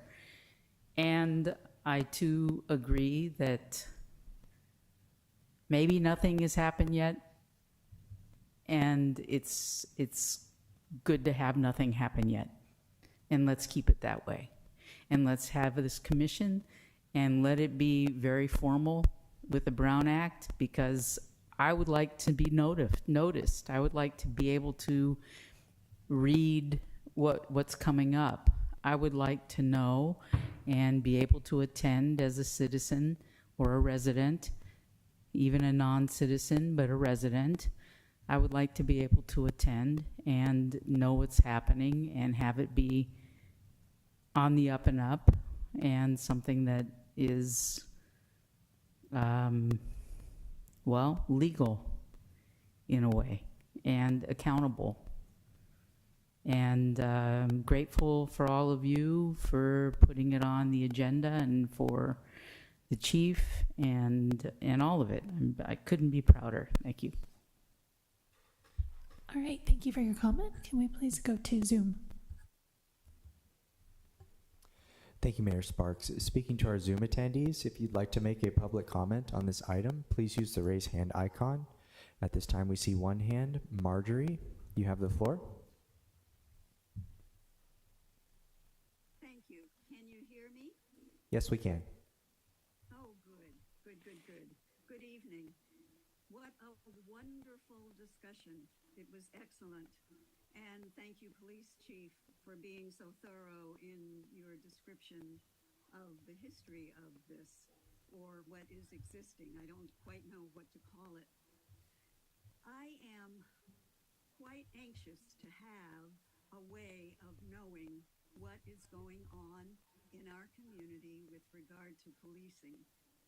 Every week, I look at our community voice to see if there is anything there about what our Cotati police have done this week. Sometimes it's there and sometimes it isn't. That's okay to some extent. But if we have another way of learning about what's happening in our community with regard to policing, that's even better. And involving citizens in that way is even better. Making it a Brown Act committee or commission is even better. We do not need, as someone said earlier, we don't need to wait for a major issue before we start communicating with our community about what's going on with regard to policing here.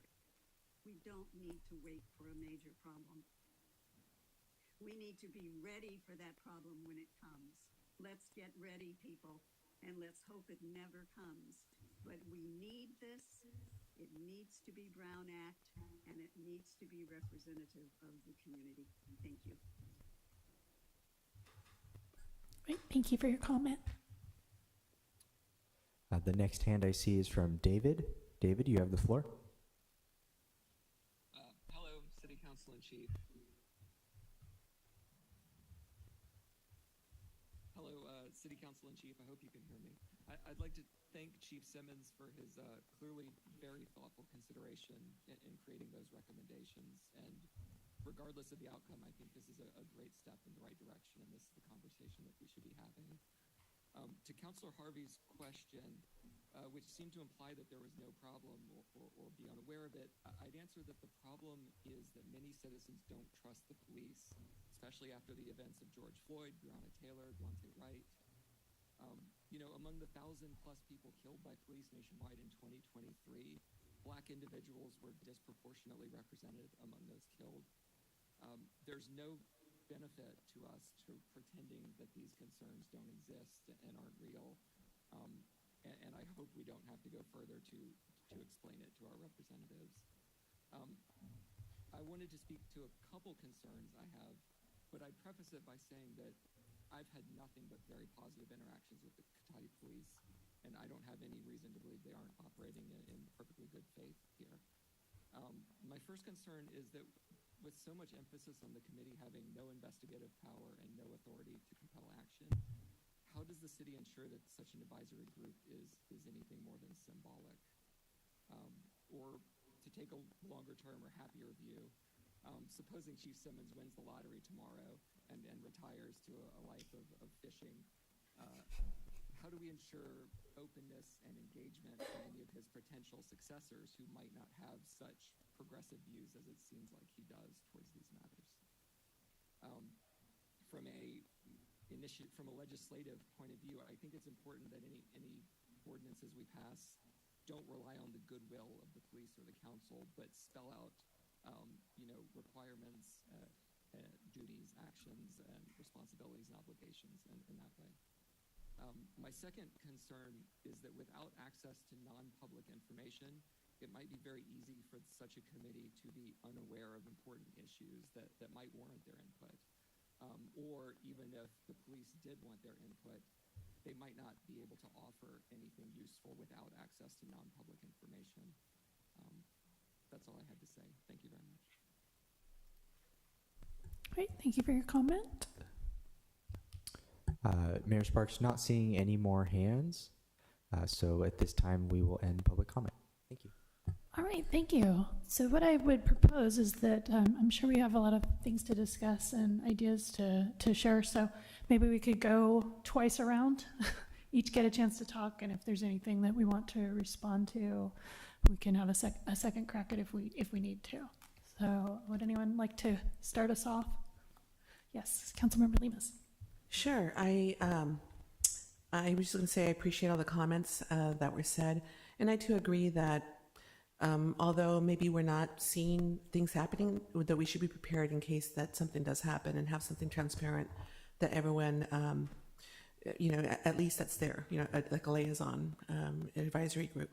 And just as a brown woman, I can just say that I haven't done anything wrong, but I have also had anxiety, being pulled over for whatever little thing, not knowing who's going to be on the other side that comes through the door, not knowing what their experience with people of color might be, I worry about my son, who's a dark brown, lives in Los Angeles. He's a big guy, a big sweet teddy bear, but I worry about him because I don't know who might pull him over one day and what he may encounter.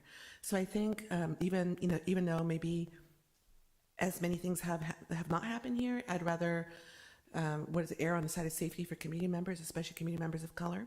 And I think having something like this, is important to have in Cotati. There is the guardian mindset and the warrior model in law enforcement. There's two different, and I think there's so much more in the guardian mindset, which includes prioritizing community protection, problem solving, building trust, de-escalation, community engagement, building partnerships, and including the community in that, which I know that you already do, Chief, but I think that having a group like that can work along, with you and with the community, I think would be really important. And I think also having Brown Act for me would be important because, other people in the community can come and just share, a quarterly meeting, share information. And I think that'd be a good way of kind of seeing, is there something out there in the community? If not, great, but I think that it's still something good to have in place. Councilmember Harvey, would you like to speak? First, I'd like to start. Apparently one of the speakers misunderstood my question. What I was asking about is there a specific problem that we're trying to solve within Cotati? I fully understand that there is a nationwide problem. I fully understand that there are police departments that have gone rogue and that they have, as was pointed out, really bad cultures. And what I was struggling with is, are people seeing evidence of any of those things specifically here?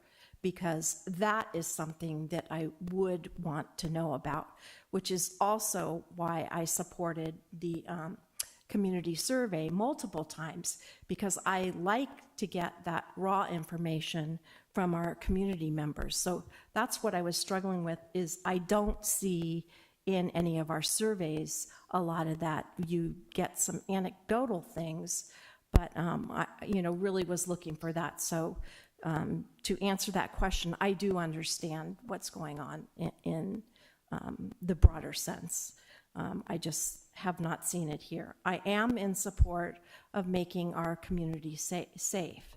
I believe that it's extremely important to have a good culture.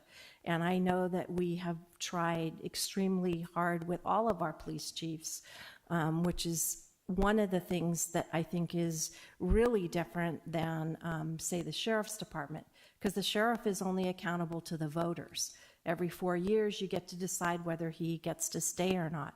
If we have a chief that isn't providing a culture that we think fits our community, we are able as a council to work through the city manager and say, this is not working for our community.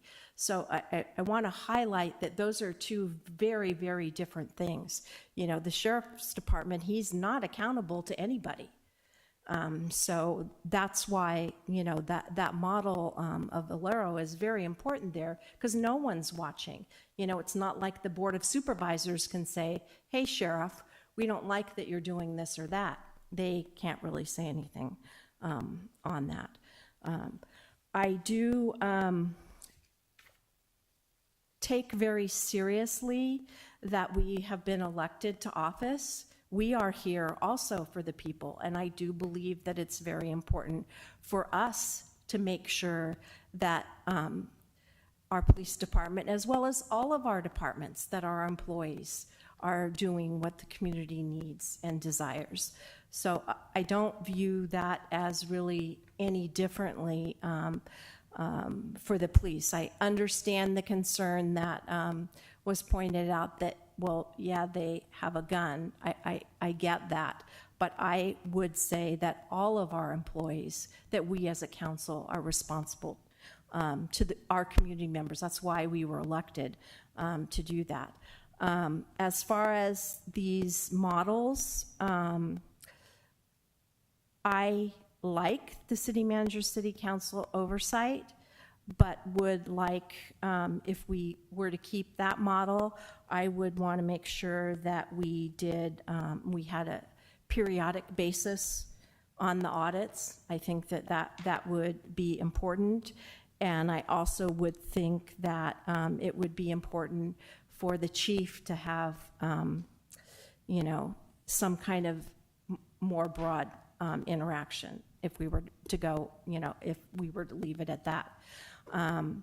I could, as long as it is covered within the budget that we have, I could live with the chief advisory committee, as long as it doesn't get too expensive.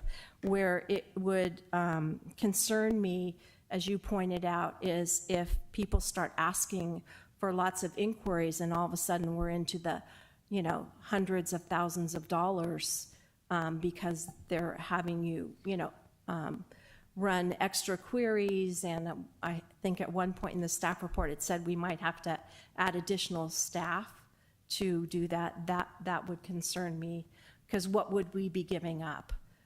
So everything that we have, we've got, you know, this one, you know, pie, and that's the only pie we have. So in order for us to have one thing, we have to give something else up. So I'm willing to go with the recommendation that says that we can keep it within the current budget. But anything outside of that, I would really need to understand what we're going to give up. All right, thank you. Councilmember Rivers, would you like to speak? Yeah, so, you know, regarding the reason for it, not just globally or nationally, you know, specifically to Cotati, the RIPA reports that we saw did show some issues here, or perceived issues. And so that's something, you know, was the reason why I was personally wanting to see something like this happen.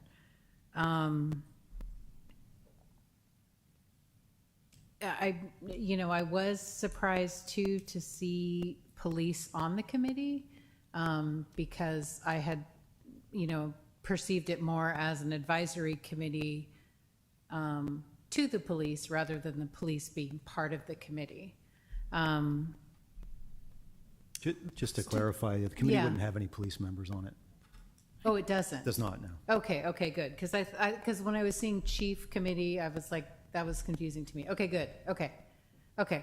I've already mentioned the comment about, them potentially, one of their duties being reviewing the hiring process.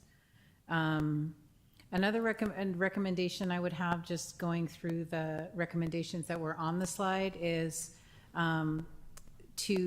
for the people that we suggested being excluded would be, violent felons, not just felons, because not that it's a good thing to have a felon or to be a felon, but at the same time, people can learn and grow. And so I would be more in favor of violent felons.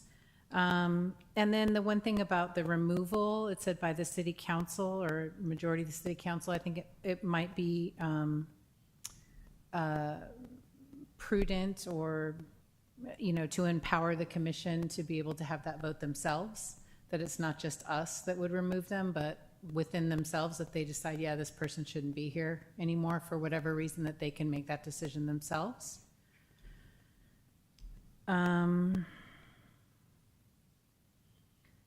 I made the comment about the, at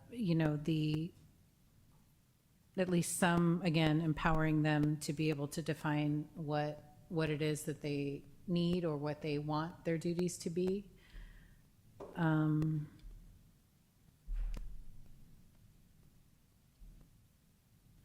Yeah, and I think, with those suggestions, I appreciate very much putting this whole thing together. I think I can tell it was a lot of work. And also just to comment on the, very small font needed, because you're already doing so many things. And I think that's incredible. And I'm really grateful for all of that. I am glad to hear that the, Coffee with a Cop is coming back. I think that'll be a good thing. And I do believe that, sort of the Model 2, and I was going to suggest it not be Brown Act, but from hearing, the members of the community that are impassioned enough about this to call in and be here today or be here today, that I would be in favor of that. But I definitely do feel like, regardless of whether there was a reason, which I think there is based on the RIPA results, and the survey that was done by CORE as well, that there are issues that could be addressed, and whether we're getting ahead of it or we're making sure that those concerns are addressed, I feel like this is really important, and I want to see it happen. So thank you. Thank you, Vice Mayor. Thanks. So it seems to me like there are kind of two issues that a body like this could potentially help address. One is the trust in the police and the differential in trust between people of color and white folks, or people marginalized, pardon me, people marginalized in other ways. So that's one important role that I think the current recommended design could really help with, and I think we do have evidence that that's an issue in our community as well. If I recall right, on the survey that we did most recently, twice as large a proportion of people of color felt uncomfortable calling the police as white folks, and that's significant to me. Even though the numbers are, compared to the national statistics, our statistics are a lot better, and I appreciate that, and I think that I agree with some of the commenters that trying to figure this out. Excuse me. I sang for 16 hours last week and trashed my voice. So,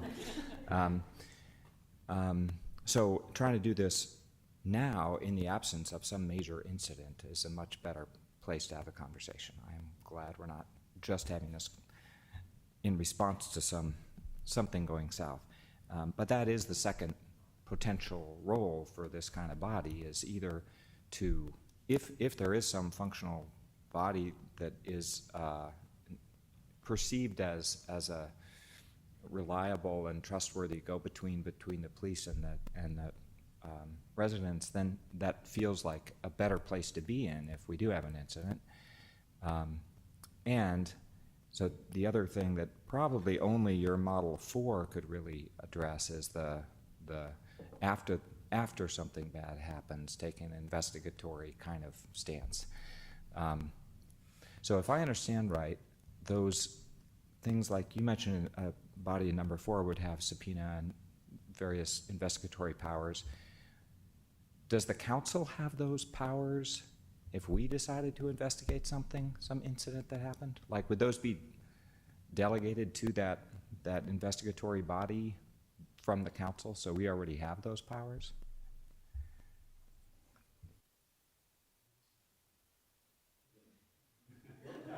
Yeah, my understanding is yes, you do, but I think anything we're talking about would be just delegating things to some subordinate body. Right, and in the proposed model, we wouldn't be delegating any of those powers. It would be advisory. So I'm okay with that. I like the model that you've recommended here quite well. I really appreciate the resources that Jim Duffy sent in his public comment, and they came too late for me to digest them, so I will be looking at them, and I want to look at the 13 principles for police oversight that are in that DOJ report, and I want to look through those, and I'll be reading whatever we come back with, sort of with that as a lens.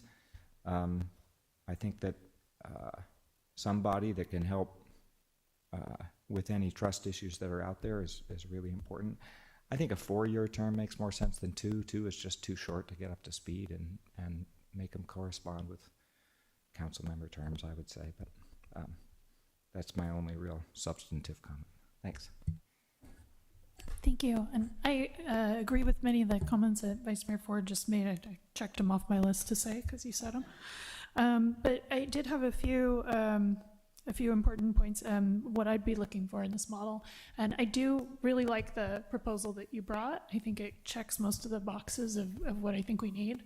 A few differences, though, is I do think it needs to be a Brown Act body, because looking to the future and having a credible, trustworthy, a body that's perceived to be credible and independent would put us in a much better place if something were to happen.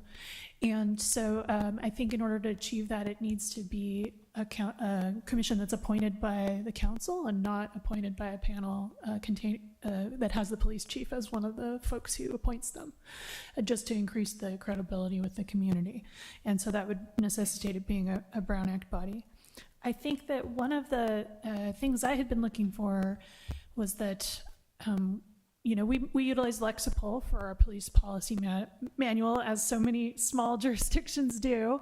And one of the best practices that even the Lexipol salespeople, talk about is that it's a best practice for communities to have input into the policies that are adopted by their community. And so far, we have technically had that ability through the city council, but I don't really feel like citizens have had a chance to be engaged at all in the direction of our policies and specific practices within the police department. So I would like to see the body that we create be able to make recommendations about the police policies and practices, as well as advise the chief on matters of community and police relations, and make recommendations about hiring processes, as mentioned by Councilmember Rivers.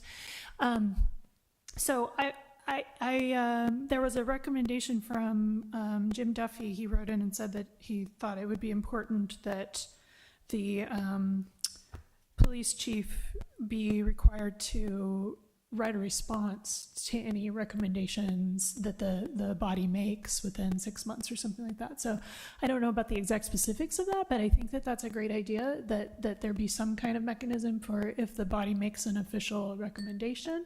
Doesn't mean you have to follow it, but you have to explain why you didn't.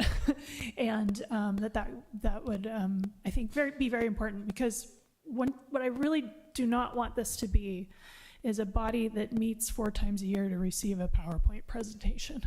And in order for us to have a body that's actually empowered to make a difference and give meaningful input, their recommendations have to go somewhere and be sort of official. So those are kind of the things that I was looking for. And I think Councilmember Ford, or Vice Mayor Ford already alluded to one thing I had been thinking, which is one way that we staff commissions within the city with our Measure S Oversight Commission and our Planning Commission is that each council member is responsible for appointing one person. I don't know if that would be a workable model for this, but it does help. One advantage to that is it helps to keep it staffed. If each council member feels responsible for recruiting somebody, that makes it a little easier to make sure that it's staffed. I had some sleepless nights when I first got on the council trying to scrounge up somebody who was willing to serve on short notice. So those were my comments. Yes, Councilmember. Can I ask a question on when you said policy recommendations? Are you saying that those would bypass the city council and that they would he would just do that without kind of formally? Well, I think the way that we've envisioned, the way I'm envisioning it is that any recommendations that the body would make, if the chief thought that they were a good idea and wanted to incorporate them, and it was something that was in his purview to incorporate anyway, could do so. I mean, I'd be open to other models where recommendations have to come to the council first and then go to the police chief, but I'm not sure what's your concern. I thought policy changes is the purview of the council. That's what I'm asking. So are we bypassing? I think we're talking different policies. There's the police policy manual from Lexipol. Those don't come to us. There are multiple updates. I just want to be sure. Yeah, that's what I want to be sure. So you make updates to the manual without bringing them to us. Is that what I just heard? Yes, that's correct. Okay. It's because there's always changes in case law and whatever. That usually was what new statutes. That's what drives Lexipol changes typically. But those are Lexipol changes. What I was just hearing is that on their own, the police department makes changes to those Lexipol policies and that we don't know about that. So we've done, so things that are not, say for example, substantive, or there's just some issue where we don't carry that piece of equipment and Lexipol has that as part of their universal policy, then we'll tailor that for purposes of, but we're talking about like major changes with like use of force and pursuits and those sorts of things, and we're not making changes to that without having some sort of discussion or bringing that into a broader view. And so if that's that is my only concern, because use of force is a good one, because as you well know, we spent hours on that, and I guess I want to be sure that if something big like that, there's recommended changes to that we know about it. Well, that's part of the reason too why our policy is out there in the public for anyone to digest and look at, and if obviously if there's some issue that someone sees in there, then they can including the council, but anyone in the public can bring that forward, and then we can have those discussions without this body. Not saying this body isn't necessary or required or whatever, but those discussions happen anyway. I have those discussions with community members on any given day when they'll ask me about, hey, how does this work? And so inevitably, organically, we end up having policy discussions in that regard. I know that's not necessarily a question, but just to kind of provide a fuller umbrella with that. Those are the sorts of interactions and discussions I have with community feedback with regards to policy. Now, if there was something that we had some major gap in our policy, then yeah, that's a broader discussion that we're not just saying, oh yeah, go ahead and X that out and we'll put it back into policy. It doesn't happen like that. But the high risk policies, we don't edit them typically. I mean, because once you edit it, then you own the thing, and then you need to hire attorneys to babysit it. So we don't typically do that. But we're having a very broad conversation. There could be a lot of other non-critical policies that might get, like you said, a piece of equipment we don't use that just gets deleted out of the Lexipol manual because we just don't use that piece of equipment. So there's those kind of changes. And I will, just to respond to some thoughts that went into the recommendation. So the Brown Act, I think, regardless of the method of appointment, it could be Brown Act, right? It doesn't have to be per council member. And at least in the recommendation, the thought was that, the hope was that whatever body gets formed, that hopefully it would be, constructive, like a constructive body. And sometimes, sometimes when they get too political, they're not as constructive and they're more managing. Takes a lot, because then it could be a huge time suck managing, non-constructive bodies. So that was the reason for the selection process that was proposed. And then on the policy review, I'll just echo what he was saying. Obviously, we always take feedback and comments. And there was the annual check-in with the council as part of the, if there's anything that they see or they feel that needs to be addressed or hasn't been addressed, obviously that would be the mechanism. That'd be the formal mechanism to elevate it to the council. At least that was the thinking in this framework. Yeah, I think I wanted to make the point separately that Brown Act, I think it's important for transparency, but I also think it's important for credibility with the people who, there are people in the community who don't trust the police, not through any fault of what our officers have done, but that's just the reality of the situation. And for credibility with people who find themselves in that situation, if the police chief has had a major role in appointing the members of this commission, it's not going to engender trust among people who are already distrustful. So I think that it's important that the appointment of the commissioners be independent, completely independent from the police department. And I'm open to different processes on how that happens. All right. Anyone else? Yes.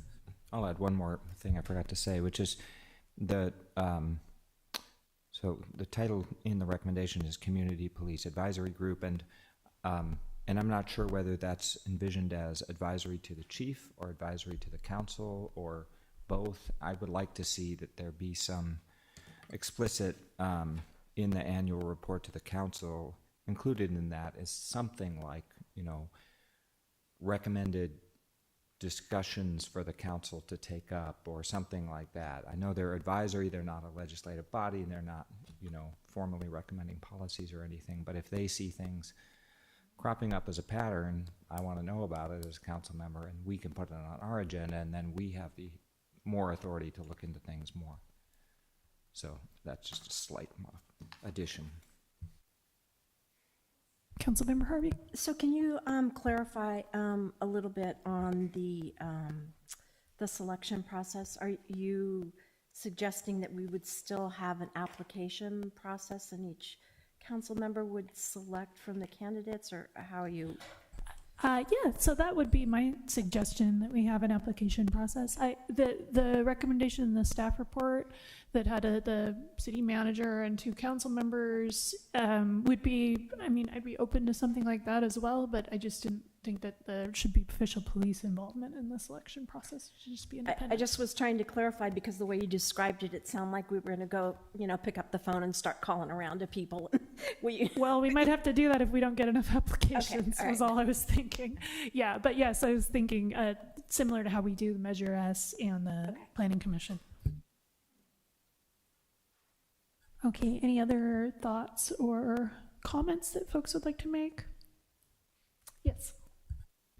I think initially the idea, I'm not sure the original idea was mine, but we did have the conversation about, for me, I thought it would be better to have a panel just so there was different voices in the decision of who would get on the panel. I was not anticipating the police would be on the panel. But I had suggested, 1 or 2 of us, the city manager, someone from community organizations, to be part of it. But, I do hear what you're saying, and I am totally fine with the appointing it as well. I would like it to be as broad as possible and as inclusive as possible, like across our city. And I'm just concerned that, there may be someone who would be amazing that I just don't know to ask to join it. So, that was my concern, was trying to get, the feelers out for people who might actually have interest in in increasing their trust and feeling better about the police, and or looking into what it is that could make us stronger as a city to be involved. Yes. No, just sharing on the importance of casting a wide net and getting, diverse people, diverse thoughts in here, because I've also have seen on a task force and another group where they had a hard time getting things done because it had such, they couldn't agree on different things. So that we run the risk of that happening too. So that's why it's really important to kind of get really diverse people on there to try to move forward, get the group to move forward on items. All right. Well, it sounds to me like most of us are looking for a Brown Act body. Is that accurate? So that was one of the big questions, and that most of us are looking for option 2, which is an advisory commission. That sounds like there was some interest in having it advise the council and the police chief. And do you feel that you have a direction that you need to move forward, or are there any questions that you have for the council? I think for me, I don't know, I'll let Chris speak up in a second here. But for me, I just want to make sure I'm clear on the selection panel, not the panel itself, but who's the composition of the selection panel, if that's the direction the council wants to go. My only recommendation would be that we keep it small, because if the selection panel to select the panel gets too big, then it becomes kind of Well, really can we bureaucratic. talk about how big the selection panel to select the selection panel will be? Well, the recommendation is 1 or 2 council members, city manager, and the current recommendation is police chief. So that would be 4 people. But, myself and the police chief were easy to schedule because we're always here. And the council, council members, presumably we could schedule them. I heard someone say it'd be great to bring a community member into that and maybe not the police chief on that. But I just want to, if that's the direction the council wants to go, I just want to firm up where the Yes, consensus. Councilmember Rivers. Yeah, I'd just like to offer that I would be in support of either city manager, 1 or 2 council members, and a member of like CORE or some other community organization that's focused on, bias in particular, or, that has a particular interest in this organization. Or this, or I would also be in support of the city council, selecting one as well. Either way, I'm good with. Yes, Vice Mayor Ford. I'm more in favor of a small panel. I'd be quite comfortable with two council members and the city manager as the panel. I'm concerned about trying to include an outside community person on that panel, because then how do you select that person, et cetera. So I'd rather go with just a team of 3 to do the interviewing. And I prefer that they are looking at the makeup of the commission as a whole as they go through the selection process, which is the advantage over each of us appointing our own or recommending our own. Any feedback on that? Okay with that? Okay. Yeah, I think I'd be okay with that too. Chief Simmons, was there anything you had questions on? No, I don't have any questions this time. Thank you. Okay. So I don't think we are taking any action tonight, right? We were just providing direction. All right. Yes. There was a question about term. Some was 2, some was 4. So I don't know that we addressed that. Yes. So, does anyone want to speak to that? The term, what you think about term lengths? Yeah. Well, can I just clarify that we ended up with 3 city manager and 2 council members? Okay, I just wanted to clarify that that's where we ended up. Okay, that's good. And then what was the? How long should the terms be for those serving on the commission? Yeah, I mean, I feel like 4 would be better in terms of understanding the processes and like becoming a real team and all of that.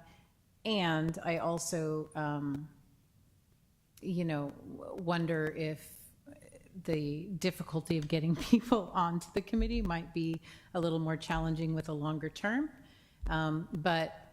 So again, I feel like I'm being wishy-washy, but I see the value of both, so I would support either. Can we go with 3 years and then at 1 year do an evaluation? Would we be able to modify it after a year? I think 3 years is a good idea, and I think having the terms be staggered would be a good idea too, so that we're not turning over the whole commission at the same time. So maybe when we first initially appoint people, it could be for a 2-year and 3-year terms or something like that. Any other thoughts? Sounds good. That seems reasonable.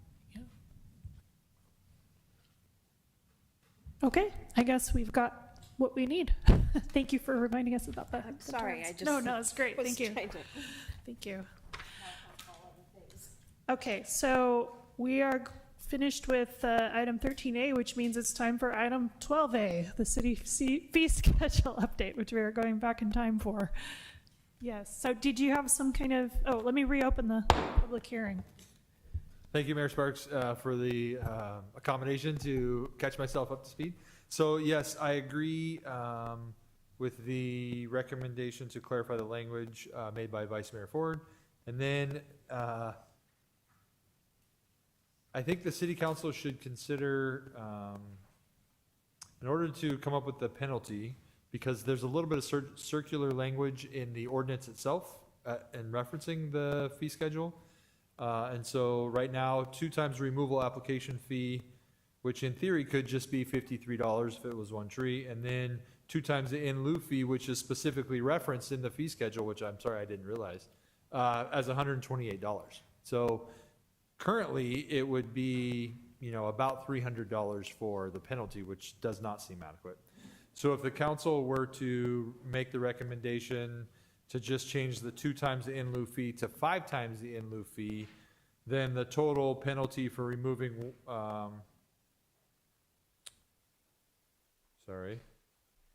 total penalty for removing 1 tree would be $693. Or if you were to go to 10 times, just to give an example, it would be approximately $1,333 for a removal penalty. I have a question about that, which is what you had sort of described to us before about this formula, about the diameter of the tree and this kind of thing. What would a typical tree removal penalty be under that So formula? that's where the language in the ordinance itself is a bit problematic, because it doesn't necessarily link. I'm not getting back to the ordinance. Yeah, it doesn't necessarily link the replacement tree requirements, which are tied to this, the size of the tree that you're removing, to the in lieu replacement trees, unfortunately. So that's, I think, where the disconnect is, and that's where my incorrect understanding of the ordinance was. Okay. Yeah. Okay, so we really just need to figure out how much we want that fee to be. I think that's the cleanest Okay. approach currently. Okay. Does anyone have any thoughts about that? I mean, arriving on a number that's going to be a sufficient deterrent to doing this? Yeah. So how many of these do we have? So, I mean, it happens every year that Okay. a few trees are removed without permits. Everyone tells me they didn't know they needed a permit every time, consistently. But then they're hiring professionals often who very much should know. Okay, so I guess I agree with you that it needs to be substantial, but we need to educate before we can, make people take their life savings because they cut down a tree and they got bad advice from a tree company that said, hey, this is okay, or that's, so I want to balance that. And whether that's that we, send notification out to all of the tree, companies that this is our rule, or we, something. Yeah, I I think, just don't want a surprise. well, that's a good suggestion, and we can do both. We can notify the citizenry through the newsletter and some social media efforts and those types of things, and then also target the companies. Yes, Councilmember Rivers. Yeah, I'm wondering if there's a way for the fee to come from the tree removers rather than the owners. I'm not aware of any way to charge the folks hired to do the work for that violation. Is that something that could be looked into to see if there is a way to do that? Because it seems like they're the ones who should be responsible. I mean, obviously, I removed a tree. I had no idea I needed a permit. And I did hire people and they never said anything about a permit. And so now you're going to come after me. But, but my point is, I authentically did not know. Right. And I read the newsletters because, I care. But my point is, for those homeowners that authentically didn't know, or those ones that are taking it down because it's, rotted or, it's dying or already dead or whatever. And then to have to come up with the money to have it removed and then come up with the money to pay a penalty because of something that you either knew or didn't know. Either way, it feels like if you're hiring someone who's a licensed contractor and you're saying they should know and you're saying that we are communicating it to them, I feel like that's the appropriate place for the fee, not necessarily the homeowner, or at least shared, right?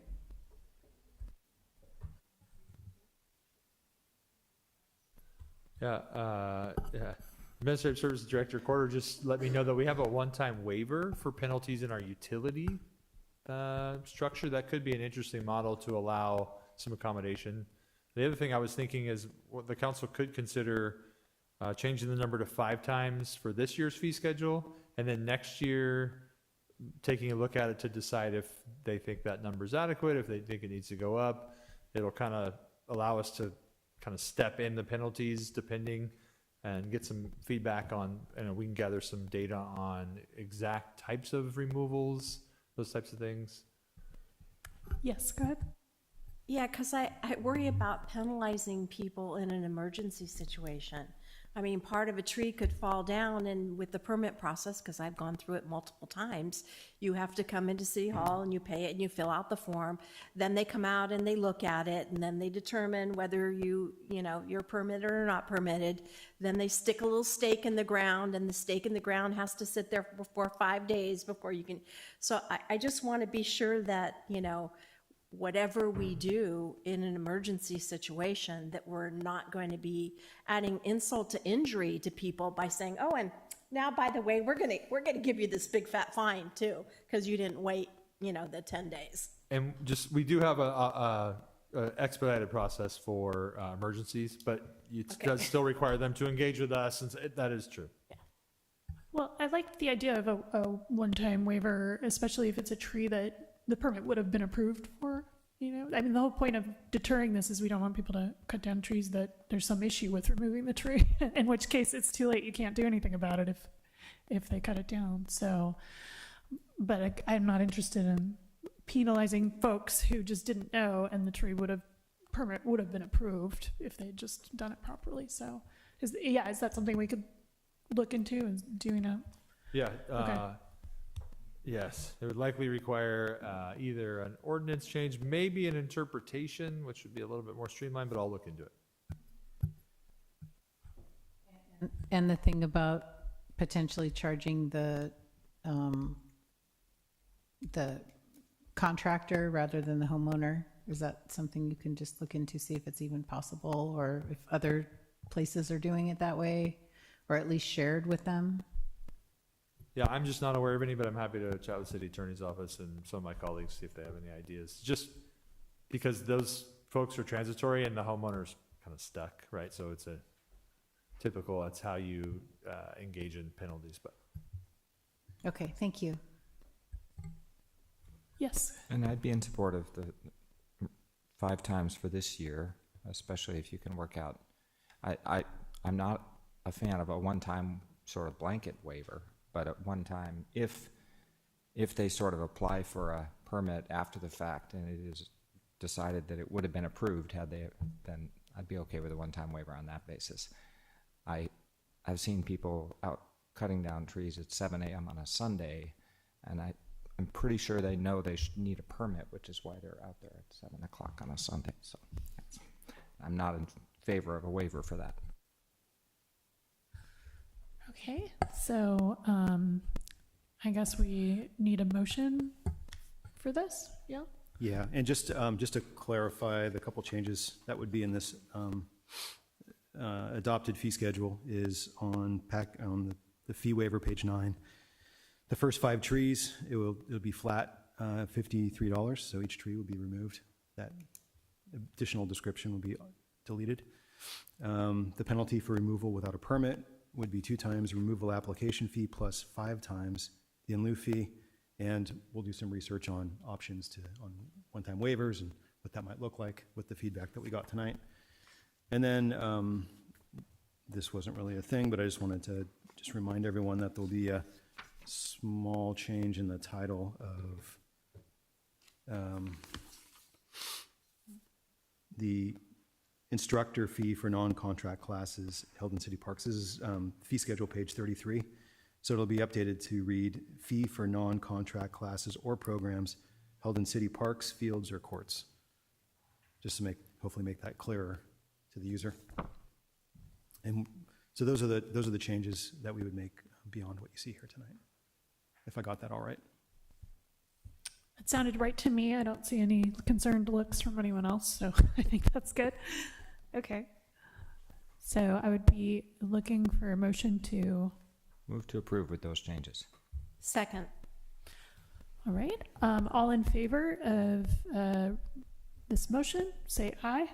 Aye. Any opposed? Any abstentions? Okay, that passes unanimously. Takes us to item 14, the city manager's report. All right, thank you, Mayor, and members of the council.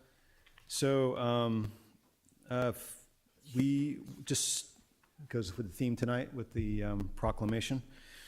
Our police department will be participating in the Pride Parade in Santa Rosa on June 1. So look for some social media on that once we've been there and done that. We're moving along on the paving projects. So Redwood Drive, it hasn't been striped out yet, but we've been out there. But it's the traffic controls are down and it's paved. It looks beautiful. You're not having to avoid potholes everywhere, so you don't spill my macchiato as I'm going down the street there. Anyway, it looks much nicer. And so follow-up work is going to be slurry seals later this week. That's going to be on the other segment, basically from the Laguna South to Highway 116. And then, and also they're raising the valve covers and that sort of thing. And then striping would be the second week of June. Paving work is already begun on Cypress. If you've been out there, I know one of you has, because one of you lives up there. So, yeah, it's pretty busy up there right now. A reminder, we haven't talked about this in a bit, but the 2 post city entry signs should be up the first half of June. Mid-June. That's still the first half, technically. Anyway, it's June-ish. Yeah, should be in June. It's been in production for a while, but those things take a while to produce. Sidewalk gap closure project, we're having a second public workshop in the police community room tomorrow night for anyone that's interested in that. A reminder that we have another community survey out on the Santero Way specific plan. So that's on our website. So if anyone's interested in taking that survey, you will find it there. On Thursday, May 16th, we had an Energizer station at the Smart Station for our Bike to Wherever Day. We partnered with Sonoma Clean Power on that one. And we saw 25 riders in our 2-hour window, so it's pretty good. This Friday, May 31st, we're hosting our first free movie in the park for the year. We'll be showing Shrek in La Plaza Park. And the movie will start around 8:15, so basically sunset when it's dark enough to see the screen. And you can bring your own picnic or purchase snacks at the snack bar there. The farmers market will be beginning next Wednesday, June 5th, so that's right around the corner. So that's going to continue every Wednesday through the summer. Right on the heels of that, Music Fest, hosted by the Chamber, June 8th, from noon to 6 p.m. in La Plaza Park.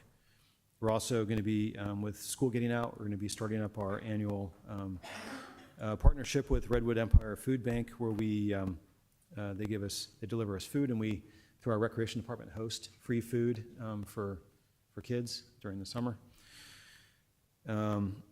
We're also, later in the summer, as far as movies go, we're also going to show Paw Patrol, the Mighty Movie, after National Night Out on August 2nd, and Herbie, Fully Loaded, after the Cotati Car Show on September 19th.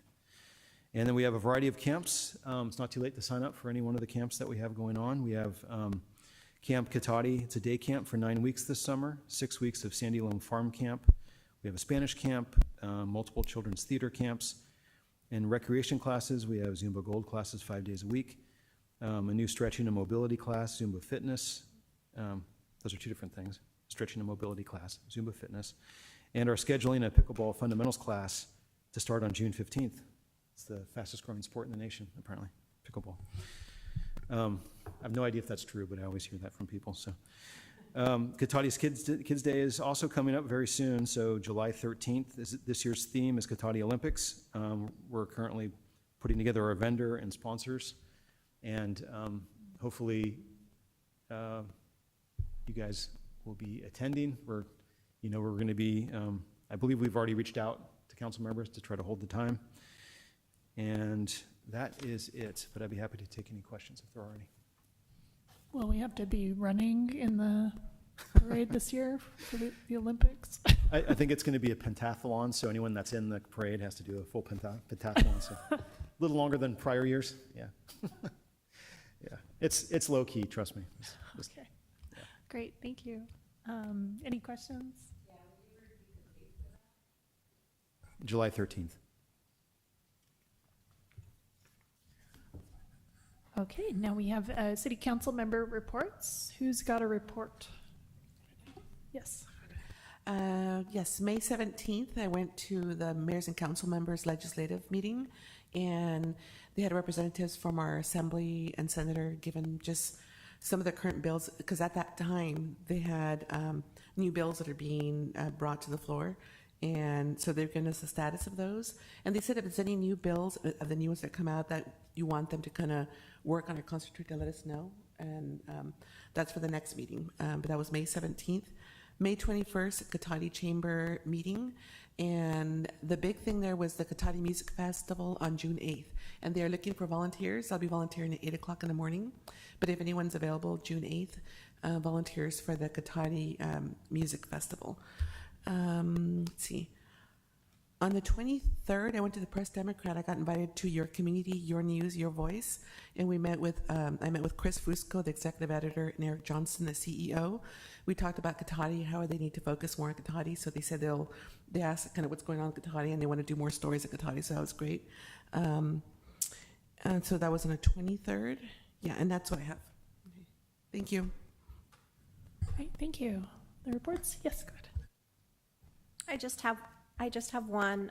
Zero Waste Sonoma met on May 16th, and the most important thing that happened was we entered into a agreement with the county for management services as we work through on the project for the new HHW facility. So I think that will be useful to us, since we're going to be working a lot in the county stuff. So since they've done a lot of big capital projects, i.e., updating the airport, they have the resources to do that. So we signed on to a contract with them to do the management services for that. So baby steps, we're getting there. And the Zero Waste Sonoma in Spanish and English are out. I don't know if you got them down here yet, Damien, but okay, I can call them to get them down here. They're on the web, but they're also paper copies in both English and Spanish. All right, thank you. The reports down here? Yes. I had the Measure O Oversight Committee since our last meeting, and that was an interesting meeting given the recent PD article about Measure O accumulating fund balances. And so staff has made an effort to make it clear where all those funds are committed, even though they're not yet out the door. And they're doing a lot of good, getting a lot of good programs going with that Measure O money. The details, I think the final details for funding of response programs like SAFE was not yet finalized as of that meeting, so still waiting on that as far as I know. Are we still waiting on it? Okay, we're still waiting. I volunteered at the Historical Society barbecue last weekend, as you all did. That was fun. And the Russian River Watershed Association Board of Directors was last week and sort of wrapped up the 2023-2024 work plan. One highlight is that we didn't win the competition this year in the National Prescription Drug Take-Back Day. I remember a couple of years ago we got more than anybody. I thought, what's going on in Cotati? But this time it's Cloverdale who had, compared to our 41 pounds, they collected 206 pounds of unused prescription drugs. And looking ahead at the next year's work plan for the Watershed Association, they do great work with landscaper training on Russian River friendly landscaping and a whole bunch of other programs that do good work for. Thanks. Great, thank you. So I think I was also at the Cotati Historical Society barbecue, and I think it was a lot of fun. And as an English teacher, I got a couple really awesome books from their silent auction, so that was pretty cool. This Friday, I want to just highlight the, so this is May 31st. At 4:30 will be the LGBTQ plus pride flag raising, and that'll be at 4:30. And just don't be late, because I think it's going to be really short this year.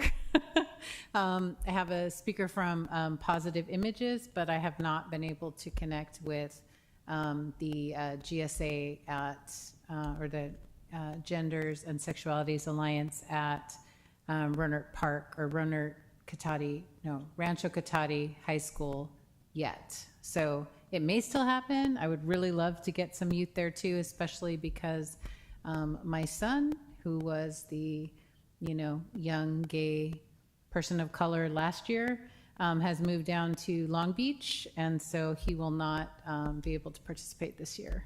But the next flag raising is going to be June 13th, which is a Thursday at 4:30, and that's for Juneteenth. And this one, I'm very excited to say we do have Abby Adatsi, who's the BSU, the Black Student Union president from Rancho Cotati High School, and Marjorie Crump Shears, our local star from Fruitdale, the movie Fruitdale. She will be attending and speaking for us as well. So I think both events should be really great. So just to be clear, Juneteenth is actually not on the 13th, but we are observing it this year here on the 13th, and we will raise the flag and then basically bring it back down and then raise it for the whole day on the 19th, which is the actual day this year. What time again? 4:30 for both. Yeah, 4:30 for both. Yeah. Can I ask a question? Is there a reason that we can't just leave it over the Yes. weekend? The reason is, I'm just asking.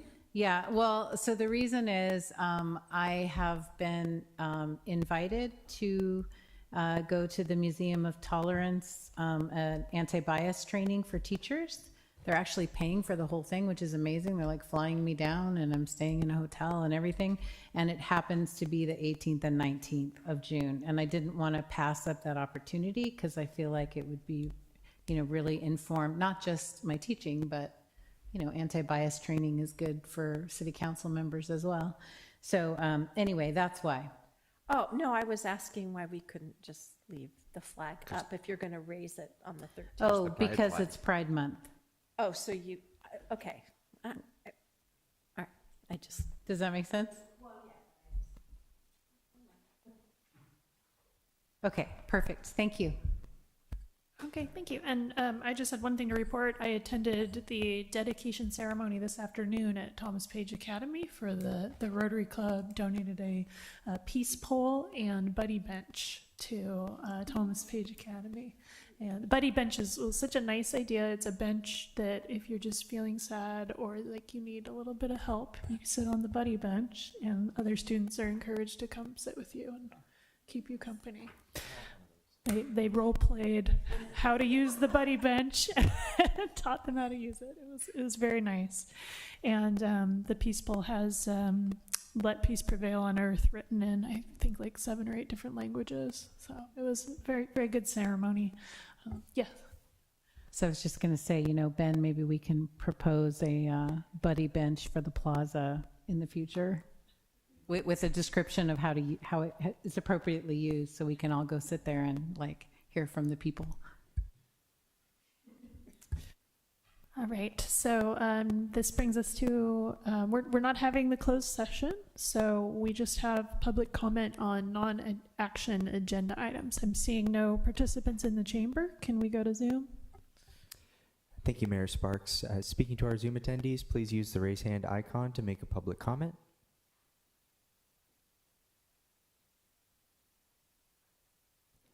Seeing no hands, Mayor Sparks, that'll end public comment. Thank you. All right. Thank you very much. Was there any information received after the agenda was posted? Thank you, Mayor Sparks. Yes, there were 3 public comments received, all of them today, regarding one of the items on tonight's agenda. One of them was received this morning, and I had the opportunity to upload that to the HTML agenda.